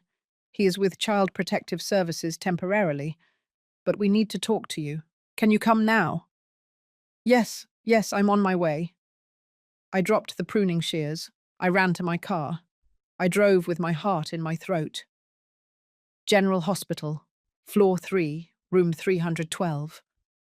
I took the stairs because the elevator was too slow. I arrived at the nurse's station, breathless. "Olivia Caldwell. I am her mother." The nurse looked at me with compassion. "Room 312. Dr. Mendez is waiting for you." I walked down that white, cold hallway as if walking through a nightmare. Outside the room, a woman in a medical coat was reviewing a file. "Dr. Mendez?" She looked up, in her 50s, grey hair pulled back, tired but kind eyes. "Mrs. Caldwell?" "Yes, what happened? Where is my daughter?" "She is asleep. We gave her sedatives. She was very distressed when she arrived." "What happened to her?" The doctor led me to a small private waiting room. She closed the door. "Your daughter arrived in the emergency room this morning. Neighbors brought her. They say they heard screaming. When they went out to look, they found her in the yard, barefoot, with her son in her arms, bleeding. My God. She has a fracture in her left wrist, contusions on her face, bruises all over her body, some recent, others from weeks ago, and—" The doctor hesitated.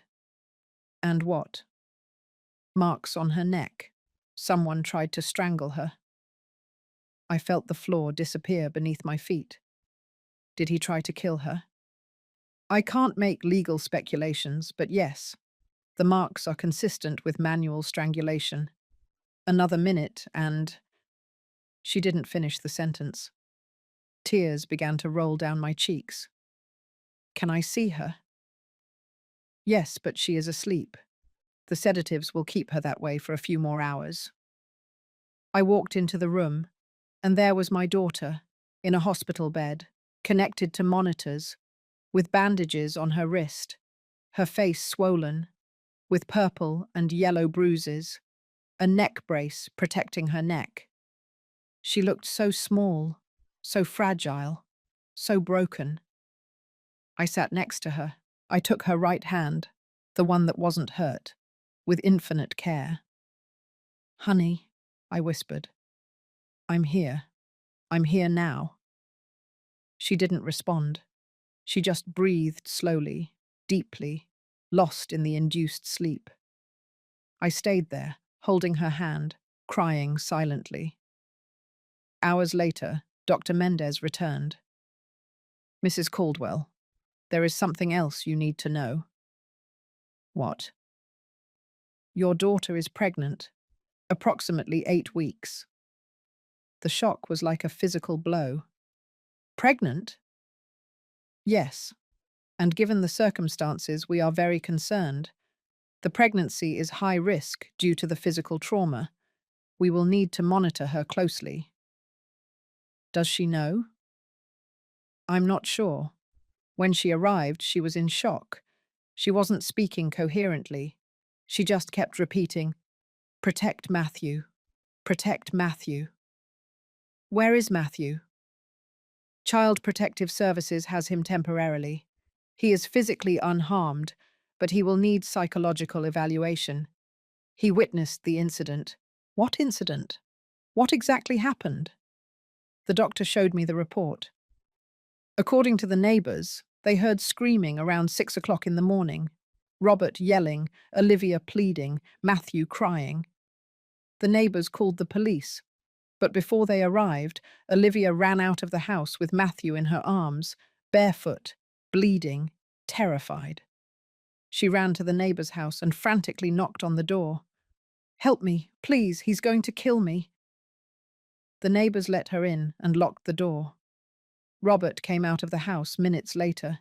He pounded on the neighbor's door. He demanded they give him back his wife and son. "They are my family. You have no right to interfere." The neighbors refused. The police arrived. Robert, calm, polite, explained that it had been a marital argument, that Olivia was hysterical, that she had emotional problems, that she needed psychiatric help. But the marks on Olivia's neck spoke for themselves. They arrested him right there. Charges: aggravated domestic assault and attempted homicide. "Where is he now?" I asked. "In jail. His bail hearing is tomorrow. He cannot be released. He cannot approach her. We have requested an emergency restraining order, but we need your daughter to press charges. We need her to testify." "She will. I will make sure she does." The doctor looked at me with compassion. "Mrs. Caldwell, many victims of domestic violence drop the charges, especially when children are involved. And now with a pregnancy, the pressure will be enormous. This time is different. He almost killed her." "I know. But the pattern of abuse includes remorse, flowers, apologies, promises of change, and many women go back. My daughter won't. I hope you're right." I stayed at the hospital that night. I couldn't leave. I couldn't leave her alone. I sat in that uncomfortable chair next to her bed and watched her sleep. My girl, my daughter, the one who built birdhouses, was now broken, but she was still alive. And as long as there was life, there was hope. Around 3 o'clock in the morning, Olivia began to move, soft moans, fragmented phrases. "No, please, Matthew, protect Matthew." I got up and went closer. "Olivia, you are safe. I'm here." Her eyes slowly opened, confused, scared. "Mum?" "Yes, honey, I'm here." Where am I?" "In the hospital. You're safe." She tried to sit up, but the pain stopped her. She moaned. "Easy, easy. Don't move. You have a fractured wrist." her eyes filled with tears. Matthew, where is Matthew? He's fine. He's safe. Child Protective Services is taking care of him. Robert? In jail. She closed her eyes. Tears rolled down her cheeks. I'm sorry, Mum. I'm so sorry. No, honey, don't apologize. None of this is your fault. I should have listened to you. I should have left sooner, but I thought I could fix it. I thought if I were a better wife, if I were more careful, if I didn't provoke him. Honey, no. Listen to me. Nothing you did or didn't do justifies what he did to you. Nothing. She sobbed. He tried to kill me, Mum. This morning I told him I was pregnant. And he went crazy. He said he didn't want any more children, that he couldn't control me with one, that with two it would be impossible. And then he grabbed me by the neck. Her voice broke into a choked cry. You don't have to tell me now. Rest. No, I need to say it. I need someone to know the truth. She took a deep breath, despite the pain. He grabbed me by the neck and squeezed. I felt like I was dying, Mum. I saw black spots. I heard Matthew screaming. And I thought, my children are going to grow up without a mother. They are going to believe this is normal. They are going to repeat the cycle. But you didn't. You survived. He let go. I don't know why. Maybe he heard Matthew. Maybe he got scared. But he let go. And in that moment, I knew that if I didn't leave that house, I was going to die. Maybe not that day, but soon. You did the right thing, honey. I grabbed Matthew and ran. I didn't even put on shoes. I just ran. And Robert came out after me, screaming, If you leave, you'll regret it. I'll take the children from you. I'll destroy you. He can't do anything to you now. Are you sure? Her voice was so small, so scared. Yes, he's in jail. There's a restraining order. And this time you are going to testify. You are going to make sure he can never hurt you again. She looked at me with eyes full of fear. What if he gets out? What if he finds me? He won't. I'm going to protect you. You are coming to my house. You, Matthew, and that baby on the way. You are going to be safe. You know about the baby? The doctor told me. New tears. I don't know if I can, Mum. I don't know if I can bring another child into this world. Not after everything Matthew has seen. Matthew is going to be fine. You are going to be fine. We are going to heal together, as a family. She clung to my hand. Do you really believe that? Yes, honey, I do. We stayed like that, hands intertwined, crying together, for the lost time, for the pain suffered, for the courage it took to leave, and for the hope that the worst was behind us. But deep in my heart, I knew this wasn't over. Robert was not one to give up easily, and the real battle was just beginning. The next day, early in the morning, a detective arrived. Detective Ramirez, in his 40s, serious gaze, notebook in hand. Mrs. Caldwell, is your daughter able to talk? Yes, but I need to be present. Of course. We went into the room. Olivia was awake, looking out the window. Olivia, this is Detective Ramirez. He needs your statement. She nodded, nervous. The detective sat down. Olivia, I know this is difficult, but I need you to tell me in your own words what happened yesterday morning. Olivia took a deep breath and began to speak. She told him everything. The years of abuse, the threats, the control, the cameras, the isolation, and finally the attempted strangulation. The detective took notes without interrupting. When she finished, he closed his notebook. Thank you, Olivia. This is enough to maintain the charges. Robert Armstrong will face trial for aggravated domestic assault and attempted homicide. Will he get out on bail? I asked. His hearing is this afternoon. We are going to argue that he is a danger to the victim. With your testimony and the medical evidence, it is probable that he will be denied bail. Probable? Not certain? It's never certain, Mrs. Caldwell, but we will do everything possible. After the detective left, Olivia looked at me. Mum, I'm scared. I know, honey. What if he gets out? What if he follows through on his threats? He won't. Not this time. I took out my phone. Do you remember the photograph I showed you months ago? She nodded. I have it. And I have the recording of the meeting at your house, where Robert threatened to sue you, where he admitted that he snapped. Everything is documented. Why didn't you tell me? Because you needed to be ready, and now you are. For the first time in a long time, I saw something in my daughter's eyes. It wasn't fear. It was determination. I'm going to testify, Mum. I'm going to make sure he pays for everything he did. That's the spirit. I took her hand. Honey, this is going to be difficult. There will be pressure. His family will try to make you change your mind. They will say you are destroying a family, that you should think about Matthew, that you should think about the baby. I have thought about them. That's why I'm doing this. So they grow up knowing that abuse is not tolerated, that women are not property, that we deserve respect.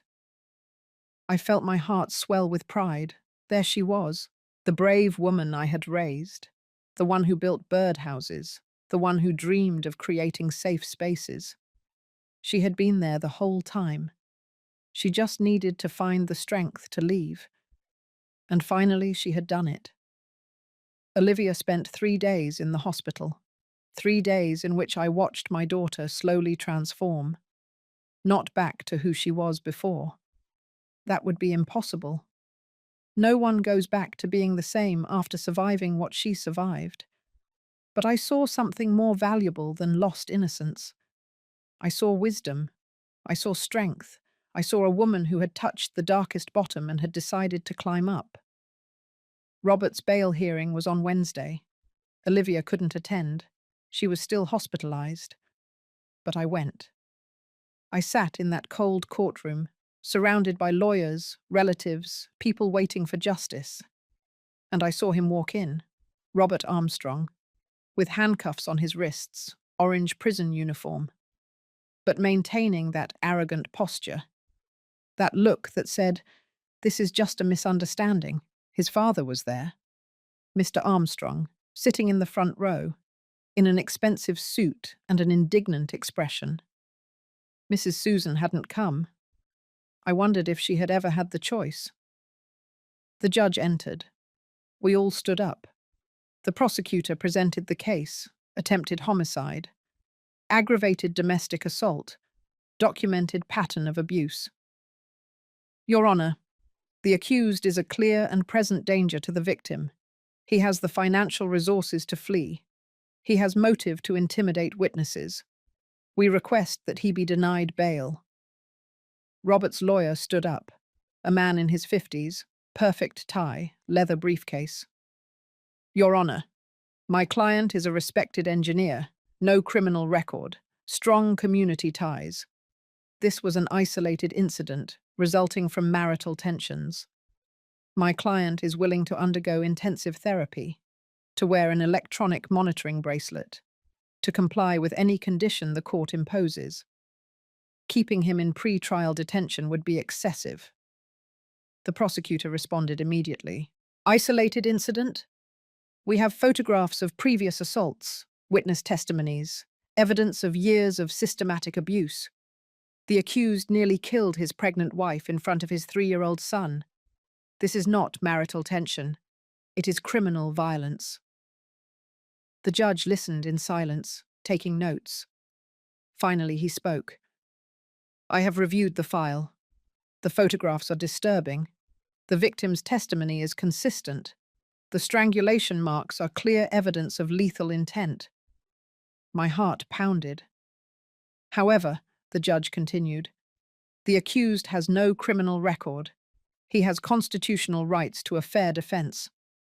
Therefore, I will set bail at $500,000 with the following conditions. Electronic monitoring bracelet. Restraining order of 500 meters from the victim and her children. Prohibition of direct or indirect contact. Surrender of passport and mandatory anger management therapy. I felt the world fall away. $500,000, Mr. Armstrong could pay that without blinking. The prosecutor objected. Your Honor, with all due respect, $500,000 is no obstacle for a family with resources like the Armstrongs. The accused could post bail and disappear. Objection noted, the judge said. But my decision is firm. The accused may be released on bail once all conditions are met. Next case. He struck the gavel. I left that room trembling. Robert was going to be released. Maybe not today, maybe not tomorrow, but soon. And when he was released, he would come for Olivia. Not physically, maybe, but he would come. I ran to the hospital. I burst into Olivia's room, gasping. She saw me and knew immediately. Did they give him bail? Yes. How much? $500,000. Can his father pay that? I know.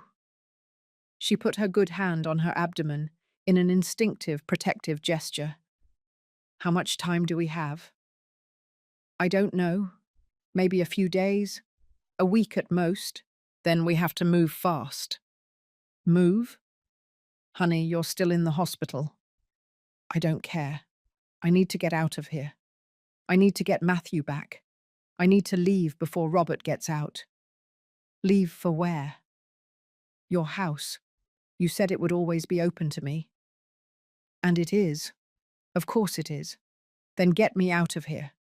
Please. I spoke with Dr. Mendez. I explained the situation. Medically, she would need to stay at least 2 more days, she said. But I understand the circumstances. If she signs a document releasing the hospital from liability, I can discharge her today, with strict instructions for rest. I'll sign it, Olivia said without hesitation. Very well, I will prepare the paperwork. While Olivia signed the documents, I made calls to Child Protective Services to coordinate the reunification with Matthew. To Patricia, the lawyer, to prepare all the legal documents. Permanent restraining order. Request for full custody. Divorce petition. To a locksmith to change all the locks on my house. To a security company to install cameras and alarms. I was not going to let Robert get near her. Never again. That afternoon, Olivia left the hospital, her arm in a sling, bruises still visible on her face, but with her head held high. I took her directly to Child Protective Services. Matthew was in a waiting room, playing with coloured blocks under the supervision of a social worker. When he saw Olivia, he dropped the blocks. Mummy, his shaky little voice broke my heart. Yes, my love, it's Mummy. Olivia knelt, ignoring the pain. She opened her good arm. Matthew ran to her and threw himself into her arms, crying, Mummy, Mummy, Mummy. I'm here, baby. I'm here now. She hugged him tightly, kissing his head, his cheeks, whispering words of comfort. We're not going back to that house. Right, Mummy? Matthew asked in a small voice. No, my love, never. And Daddy? Olivia was quiet for a moment. Then, in a firm but gentle voice, she replied, Daddy did things that weren't right, and now he has to learn that that's not what you do. But you don't have to worry about anything. Mummy is going to protect you. Grandma is going to protect you. You are safe. Promise? Promise. She sealed it with a kiss on his forehead. The social worker handed us the temporary reunification documents. Olivia has emergency custody. Robert Armstrong is not entitled to unsupervised visits while facing criminal charges. If he tries to contact the child, call the police immediately. We signed everything. And finally, after days of nightmare, we went home. My home, which would now be their home. We arrived at nightfall. The locksmith had already finished. New locks, new keys. The security cameras were installed. They monitored the front door, the yard, the back access. Any movement would trigger an alert on my phone.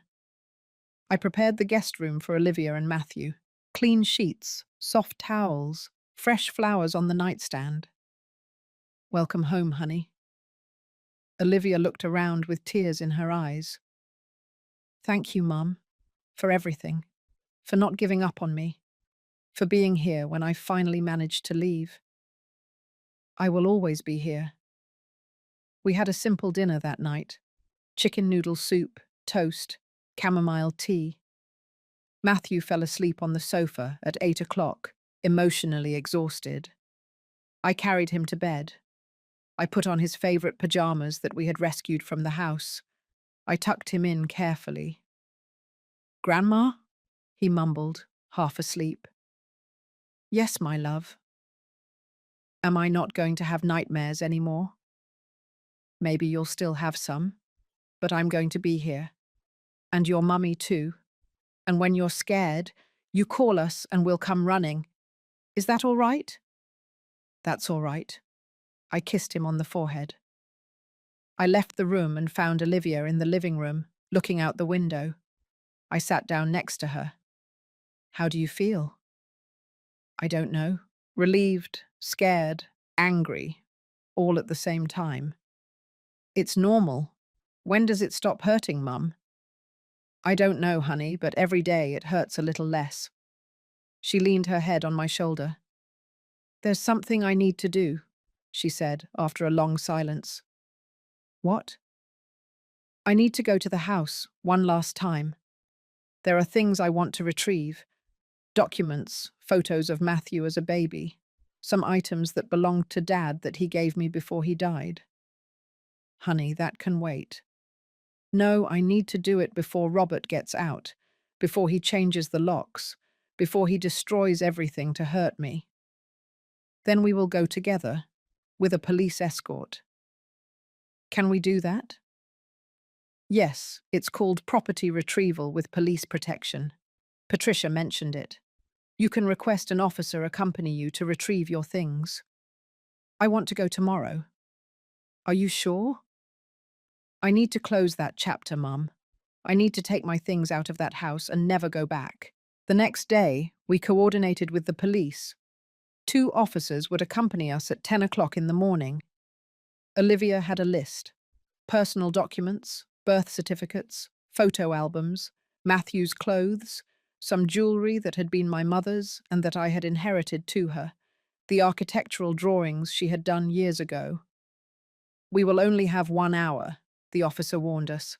Take the essentials, no large furniture. We arrived at the house, that beautiful house with the perfect lawn and fountain at the entrance, that house that had been her prison. Olivia stayed in the car for a moment, looking at it. Are you ready? I asked. Yes. The officers opened the door with Olivia's key. We walked in. Everything was exactly as she had left it the morning of the emergency. Dishes in the sink, Matthew's toys on the floor, a half-finished cup of coffee on the table, as if time had stopped. Olivia walked slowly through the house, touching the walls, the furniture. I thought this house was my dream, she whispered, but it was my nightmare. We went up to the master bedroom. Olivia opened the closet, pulled out a large suitcase. She began to pack systematically. Essential clothes, documents from the safe, jewellery, photo albums. I helped her in silence. Then she found something, a shoebox hidden at the back of the closet. She opened it. Inside were more photographs, Photographs that she herself had taken of her injuries over the years. Tens of them. Bruises, cuts, marks, each one dated on the back in shaky handwriting. January 15, 2022. He pushed me against the door. March 3, 2022. He pulled my arm hard. July 28, 2022. He slapped me when I contradicted his father. Meticulous documentation of her own suffering. Honey, why did you keep all this? Because deep down I knew I would need it someday, that someday I would have to prove it. I don't know. I think it was my way of not going crazy, of reminding myself that it was happening, that I wasn't imagining it. This is crucial evidence. I know. She put the box in the suitcase. We went downstairs to the living room. On the table was an envelope with Olivia's name written in Robert's handwriting. She took it with trembling hands. She opened it. Inside was a letter. She began to read it aloud, but her voice broke. I took the letter and read. Olivia, I know you're angry. I know you hate me now, but you need to know that everything I did was out of love, because I love you too much, because I can't live without you. Yes, I was wrong, I admit it. I lost control, but you provoke me too. You drive me crazy with your attitude, with your defiance, with your disobedience. If you had been the wife you promised to be, none of this would have happened. But there is still time. We can fix this. Drop the charges. Come home. We can go to therapy together. We can start over. Think about Matthew. Think about our baby. Do you really want them to grow up without a father? Do you want to destroy our family? I will forgive you if you forgive me. But if you insist on continuing with this, if you testify against me, if you put me in jail, you will regret it. I have lawyers. I have resources. I will fight for custody. I will prove that you are an unstable mother, that you have mental problems, that you are not fit, and I will win, because I always win. The choice is yours, Olivia. Family or war? Ah. The silence that followed was terrifying. Olivia was trembling. He's threatening me, even from jail. Yes. And what if he's right? What if he takes the children from me? He won't. How do you know? Because now you have evidence, you have photos, you have testimonies, you have his own letter admitting he lost control and threatening you. This is legal gold, honey. This proves a pattern of abuse and intimidating behavior. Olivia took a deep breath, carefully folded the letter, and put it in her purse. You're right. I'm not afraid anymore. Are you sure? Yes. Her voice was firm now. I'm not going to let him control me anymore. Not with threats, not with manipulation, not with anything. We finished packing. 3 large suitcases, 2 boxes of documents, the photo albums. The officers helped us load everything into the car. Before we left, Olivia stood at the entrance, looking at the house one last time. Do you want to go back in? I asked. No, I just want to remember it, so I never forget, so I never go back. She took something out of her pocket, the house key, and left it on the mailbox by the entrance. I don't need it anymore, she said, and got into the car. We drove back in silence, but it was a different silence. It wasn't the silence of fear, it was the silence of transformation. My daughter had entered that house as a victim for the last time, and had left as a survivor. That night, while Matthew slept and Olivia rested, I received a text from Patricia. Narissa, Robert posted bail. He gets out tomorrow. I felt a chill, but immediately sent another message. We are ready. Let him come. We are not afraid of him anymore. And it was true, because this time we had something he didn't expect. Evidence, determination, and the truth on our side. Justice would be slow, but it would arrive. Robert was released from jail on a Friday afternoon. I knew because the security cameras at my house captured an unknown car passing slowly in front of the entrance. 3 times. It didn't stop. No one rang the doorbell. No one got out. But the message was clear. I know where you are. Olivia saw the recordings and turned pale. He's violating the restraining order. Technically, no, Patricia explained over the phone. The order specifies that he cannot come within 500 meters. If he just drove down the street without stopping, he's in a grey area. Grey area? He's intimidating us. I know, but we need more solid evidence. For now, document everything. Every suspicious car, every strange call, every movement. And so we did. For the following weeks, we lived in a state of constant alert. Every noise made us jump. Every passing car made us nervous. Matthew had nightmares every night. He woke up screaming, looking for his mother. Olivia slept with him, hugging him, whispering that everything would be all right. But I saw the exhaustion in her eyes, the weight of living in fear. Then the messages began, not directly to Olivia. That would have clearly violated the restraining order, but through other people. His mother, Mrs. Susan, called her one day. Olivia put the phone on speakerphone so I could listen. Olivia, please, Robert is destroyed. He's not eating, he's not sleeping, he's just crying. Mrs. Susan, with all due respect, your son nearly killed me. It was a mistake, a terrible mistake. But he regrets it. He's going to intensive therapy 2 times a week. He's taking medication. He's doing everything he can to change. I'm glad he's getting help, but that doesn't change what he did. Olivia, think about your children. Matthew needs his father, and that baby you're expecting will need him too. My children need a living mother, and that's what I'm going to give them.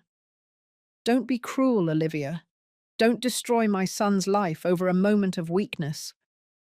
A moment? It was years, Mrs. Susan. Years of abuse that you saw and never said anything about. Silence on the other end of the line. Because I know what marriages are like, Mrs. Susan finally said in a broken voice. I know that sometimes men lose control, but a good wife knows how to manage them, how to calm them down, how not to provoke them. Listen to what you are saying. You are justifying the violence. I am being realistic. That's the way the world is, Olivia. If all women reported their husbands, no family would remain intact. Then maybe it's time for the world to change. Olivia hung up, trembling with rage. 50 years, she said. 50 years of believing that abuse is normal, that it's her fault, that she has to endure it. And that's why what you are doing is so important, I told her. You are breaking the cycle. The days passed. The trial approached. The prosecutor kept us informed of the process. Robert's legal team is seeking a plea deal. They offer to reduce the charges to simple assault in exchange for Olivia withdrawing the testimony about the attempted homicide. No, Olivia replied without hesitation. No deals. I want a full trial. Are you sure? The trial will be public. The media will be present. Your private life will be exposed. Let them expose it. Maybe that way other women will find the courage to leave. I felt so proud of my daughter in that moment. But Robert wasn't sitting still. He started a social media campaign. Not directly, of course. That would also violate the restraining order. But his friends, his family, began posting messages supporting Robert Armstrong in these difficult times. A good man being destroyed by false accusations. Justice for Robert. They posted photos of him with Matthew, old videos of family birthdays, images that made him look like the perfect father, the loving husband. The narrative was clear. Olivia was the villain, the liar, the one who was destroying a perfect family. Some strangers began sending Olivia messages. Shame on you. You are a bad mother. You are taking the father away from your children on a whim. Olivia read every message with tears in her eyes. Mum, what if they're right? What if I'm being selfish? No. Listen to me. Those people don't know what you lived through. They didn't see the marks. They didn't hear the threats. They didn't feel his hands on your neck. You know the truth, and that's all that matters. But Matthew asks about his father. He says he misses him. It's normal, but with time he will understand. He will understand that what you did was out of love, to protect him. One night, 2 weeks before the trial, I received a call. It was Mr. Armstrong. Nerissa, we need to talk. I have nothing to talk about with you. It's about the future of my grandson. I hesitated, then accepted. All right, tomorrow, in a public place. I choose where.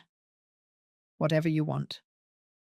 We met at a coffee shop in broad daylight, with people around. Mr. Armstrong arrived alone, without his wife, without lawyers. He looked older than I remembered, tired, defeated. He sat across from me. Thank you for coming. What do you want, Mr. Armstrong? I want us to talk like reasonable people, without lawyers, without judges, just you and me. Talk. He sighed deeply. Robert is my only son. I raised him as best I could. I gave him everything. Education, opportunities, values. Values? What values did you teach him? That women are property? That violence is acceptable? He stopped. I taught him what my father taught me. That a man must be strong. That he must maintain control of his family. That's not control, it's abuse. Maybe, his voice broke, maybe I was wrong. Maybe we raised a generation of men who confused strength with cruelty. I looked at him with surprise. I didn't expect that answer. Why are you telling me this? Because I saw the photographs, Nerissa, the ones presented at the preliminary hearing, and I saw my son in them. I saw what he did, and I saw myself. He took off his glasses and wiped his eyes. For 50 years I did the same to Susan. Not as severely, perhaps, but I controlled her, silenced her, made her small, and she endured it because she believed she had no options. And now I regret it. I don't know if it's regret or shame, or simply the belated understanding that I destroyed the woman I loved. He was silent for a moment. Susan is sick. Cancer. Stage 4. The doctors give her 6 months. I'm sorry. Do you know what the worst part is? That now that I know I'm going to lose her, I realize I never really knew her. I never asked her what she dreamed of, what she wanted, who she was beyond being my wife. Tears rolled down his cheeks. I don't want Robert to end up like me, alone, full of remorse, losing his family out of pride. Then help him truly change, not by paying expensive lawyers to free him, but by helping him recognize what he did, face the consequences, and heal. And Olivia, would you give my son a chance if he really changes? That is not my decision, it's hers. But I can tell you something. True change doesn't come after legal threats. It comes from genuine recognition of the harm caused. And so far, your son has only shown manipulation and victimhood. Mr. Armstrong nodded slowly. You are right. So what are you going to do? I don't know yet. But thank you for listening to me. He stood up to leave. But before he did, he turned. Nerissa, one more thing. Tell Olivia that I'm sorry for clapping that night at the restaurant, for saying she had to know her place. I am ashamed of those words now. Tell her yourself, in a letter, without demands, without manipulation, just an honest apology. I will. And he left. I told Olivia about the conversation. Do you think he's sincere? She asked. I don't know, but at least it's a start. At least he recognized that something is wrong. 2 weeks later, the day of the trial arrived. The room was full. Press, family members, curious onlookers. Robert walked in wearing an impeccable suit, his hair neatly combed, a serious but controlled expression. Olivia walked in wearing a simple blue dress, without excessive makeup, without trying to hide anything. The marks on her face had already healed, but the invisible scars remained. The trial lasted 3 days. The prosecutor presented devastating evidence. The photographs Olivia had kept for years, the testimony of Andrea, the sitter, the medical reports from the hospital, the audio recording where Robert threatened to take the children from her, the intimidating letter he left at the house, and finally Olivia's testimony. She took the stand with her right hand on the Bible. Do you swear to tell the truth, the whole truth, and nothing but the truth? I swear. And she told her story, without crying, without drama, just the truth. Years of progressive abuse, economic control, social isolation, physical and emotional violence. The moment she felt his hands on her neck and thought she was going to die. The room was absolutely silent. Some reporters were crying. The jury listened with grave expressions. And Robert kept his gaze lowered. His lawyer tried to discredit the testimony. Isn't it true that you provoked my client? No. Isn't it true that you were also violent? Never. Isn't it true that you are lying to gain an advantage in the divorce? I am not lying, and I don't need to lie. The truth is enough. The lawyer couldn't break her. Then it was Robert's turn to testify. He took the stand confidently. But when the prosecutor began to question him, something changed. Mr. Armstrong, do you recognize these photographs? He showed him the images of Olivia with bruises. Yes. Did you cause these injuries? Silence. Mr. Armstrong, answer the question. I lost control sometimes. Did you lose control or did you choose to be violent? It was the stress, the pressure of work. She didn't understand. So you blame the victim? No, I take responsibility for my actions. You do? Is that why you sent this letter threatening her? He showed him the letter. Robert turned pale. I was angry. You were intimidating a witness. That is a federal crime. His lawyer stood up. Objection. Overruled. The witness will answer.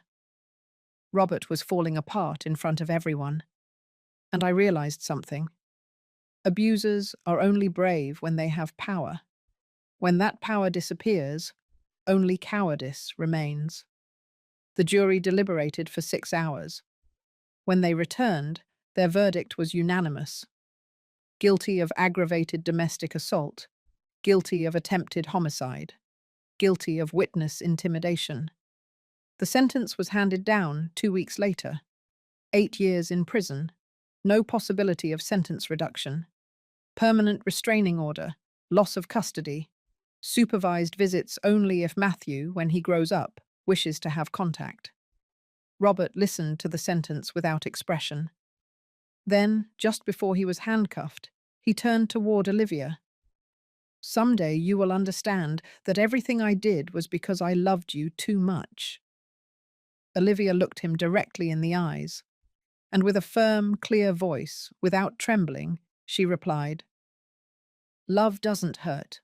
What you felt was not love, it was possession. And I will never again allow anyone to confuse the two things for me. Those were the last words they exchanged. They led him out of the room, and Olivia breathed. For the first time in years, she breathed without fear. Outside the courthouse, the media waited. Olivia gave a brief statement. "My name is Olivia Caldwell. For years, I was a victim of domestic violence. I kept silent out of shame, out of fear, out of believing it was my fault. Today I am here, alive, because I finally found the courage to leave, because I had my mother supporting me, because I understood that my children deserved to see a strong mother, not a destroyed one. If there is a woman listening to me now who is in a similar situation, you are not alone. It is not your fault. And yes, you can get out. It's hard. It's terrifying. But it's possible. And it's worth it." The cameras captured everything. The next day, her testimony was national news. "We Are Olivia" became trending. Thousands of women shared their own stories. Many found the courage to report. Shelters reported an increase in calls for help. My daughter had become a symbol. She didn't seek it, but she accepted it with dignity. The months passed. Olivia gave birth to a girl. She named her Valentina for the bravery she finally found. Matthew started therapy. Slowly, the nightmares subsided. He laughed again, played again, became a child again. Mr. Armstrong kept his word. He sent a letter apologizing. And more importantly, he stopped publicly defending Robert. He focused on caring for Mrs. Susan in her last months. When she passed away, Olivia attended the funeral. Not for Robert, but for that woman who had lived 50 years in silence, because she too had been a victim. And a year after the trial, something extraordinary happened. Mr. Armstrong published an article in the newspaper. It was titled, "A Father's Letter to His Son in Prison." In it, he publicly acknowledged how he had raised Robert with toxic values, how he had normalized control and domination, how he had applauded abuse, believing it was discipline. "I was wrong," he wrote, "and my son paid the price. But more than anyone, the women around us paid it. To all fathers. Teach your sons that true masculinity is not domination. It is respect. It is empathy. It is recognizing when you are wrong and having the courage to change." The article went viral, and Olivia, reading it, cried. Not out of sadness, but out of hope. Because if a man in his 70s could recognize his mistake, if he could change his perspective after a lifetime, then there was hope for the new generations. "Do you think Robert will ever change?" Olivia asked me one night while breastfeeding Valentina. "I don't know, honey. Maybe yes, maybe no. But it is no longer your responsibility to save him." "I know. I just hope that someday he truly understands the harm he caused. Not for me, but for Matthew. So that if they ever meet again, it will be as different men." "It could be. And if not," she kissed Valentina's head, "at least my children will grow up knowing that abuse is not tolerated, that women deserve respect, that true love doesn't hurt." "That's the best revenge," I told her. "Breaking the cycle." She smiled. And in that smile I saw everything she had lost and everything she had gained. Because justice is not always quick. But when it arrives, it restores more than legality. It restores dignity. It restores hope. It restores the belief that good, eventually, prevails. And that those who cause pain, eventually, face the consequences of their actions. Not out of revenge, but out of balance, out of natural karma. Because that's how the universe works. What you sow, you reap. And Robert had sown violence. Now he was reaping loneliness, rejection, and the weight of his own decisions. While Olivia had sown bravery. and she was reaping peace. 3 years have passed since that night in the restaurant. 3 years since I stood up from that table and decided that the silence was over. Today is Sunday. The sun comes through my kitchen window, illuminating the table where Matthew is drawing with crayons, while Valentina, 2 years old, tries to steal his colours. Olivia is making coffee. She moves with a tranquility I thought I would never see again. She no longer wears long sleeves in the summer. She no longer constantly checks her phone anxiously. She no longer apologizes for existing. She resumed her career as an architect. She works from home, designing spaces that, as she says, make people feel safe. Matthew is 6 years old now. He goes to therapy once a month, not every week anymore. The nightmares disappeared a year ago. Recently, he asked me about his father. "Grandma, was Daddy bad?" I knelt down to his level. "Your daddy did bad things, but that doesn't mean he didn't love you. It just means he was lost and he hurt the people he loved. And am I going to be like him when I grow up?" "No, my love, because you already know something that took him many years to learn, that strong men are the ones who protect, not the ones who hurt." He nodded and kept playing. "But I know those questions will return, and we will be ready to answer them." Robert is serving his sentence in a prison 3 hours from here. He has written letters, many letters. The first ones were manipulative, full of self-justification. Olivia read them and put them away without responding. But 6 months ago, something changed. A different letter arrived. "Olivia, I don't expect you to forgive me. I don't expect you to even read this. But after 3 years of mandatory therapy, after rehabilitation groups for aggressors, after a lot of silence and reflection, I finally understand. I understand that what I did to you wasn't love. It was control. It was abuse. It was the result of believing I had rights over you. I was educated to think that being a man meant dominating. And when you showed strength, I saw it as defiance, as a threat. I was wrong. I'm not asking you for anything. I don't expect another chance. I don't want you to come back or to forgive me. I just want you to know that I take complete responsibility for the harm I caused, and that if someday, when Matthew is older and wants to meet me, I will be honest with him about my mistakes, so he learns from them, so he doesn't repeat them. I wish you peace. Ah. Olivia showed me the letter. "Do you think he's sincere?" she asked. "I don't know, but even if he is, that doesn't change anything. The forgiveness is yours to give or not give, and you owe him nothing." "I know, but I think for the first time I can let go of the anger." "Does that mean you forgive him?" "No, it means I no longer give him power over my life. He makes his decisions and lives with the consequences. I make mine and build my future." And that is exactly what she has done. Mr. Armstrong visits us occasionally. He is no longer the arrogant man I knew. Susan's death changed him deeply. Now he dedicates his time to giving talks at universities about toxic masculinity and conscious parenting. "If I can prevent even one father from raising his son the way I raised mine," he told me once, "I will have done something good with the time I have left." This morning, as we drink coffee, Olivia looks at me with those eyes that now shine with their own light. "Mum, did I tell you I was offered a new project?" "Which one?" "Designing a shelter for women victims of domestic violence, with safe spaces, play areas for children, therapy rooms. They want it to be a place where women can heal."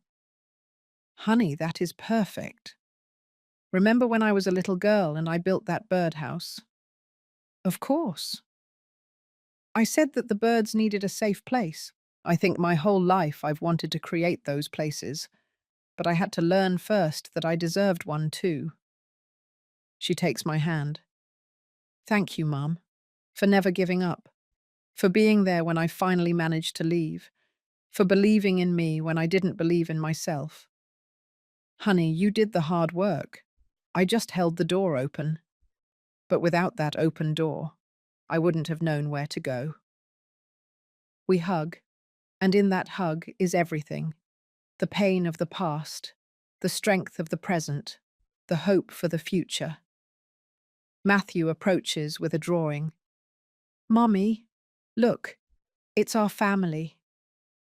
In the drawing, there are three figures: him, Valentina, and Olivia, and a large house with bright windows and a huge sun.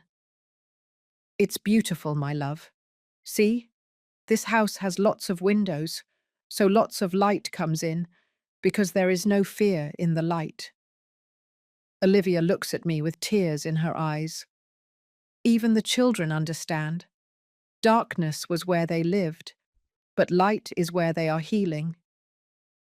Outside, the garden is blooming. The roses we planted last year are more beautiful than ever. Red, yellow, pink, full of life, like us. If my story helps even one woman to open her eyes, to find the courage to leave, to understand that she deserves love without pain, then every tear, every moment of fear, every sleepless night will have been worth it. Because silence kills, but truth sets you free. And sometimes all we need is an outstretched hand, an open door, a voice that says, I believe you. You are not alone. You can leave. I was that voice for my daughter. Will you be that voice for someone else? Justice came, not as revenge, but as natural balance. Robert lost his freedom, his family, his reputation. Olivia gained her dignity, her peace, her future.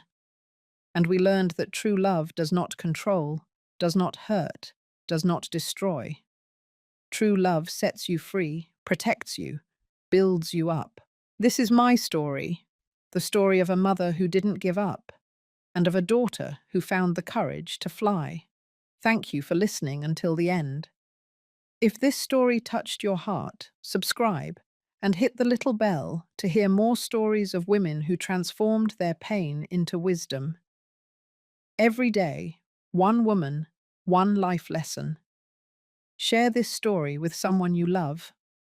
Sometimes a story like this can change an entire day. God bless you, and until next time.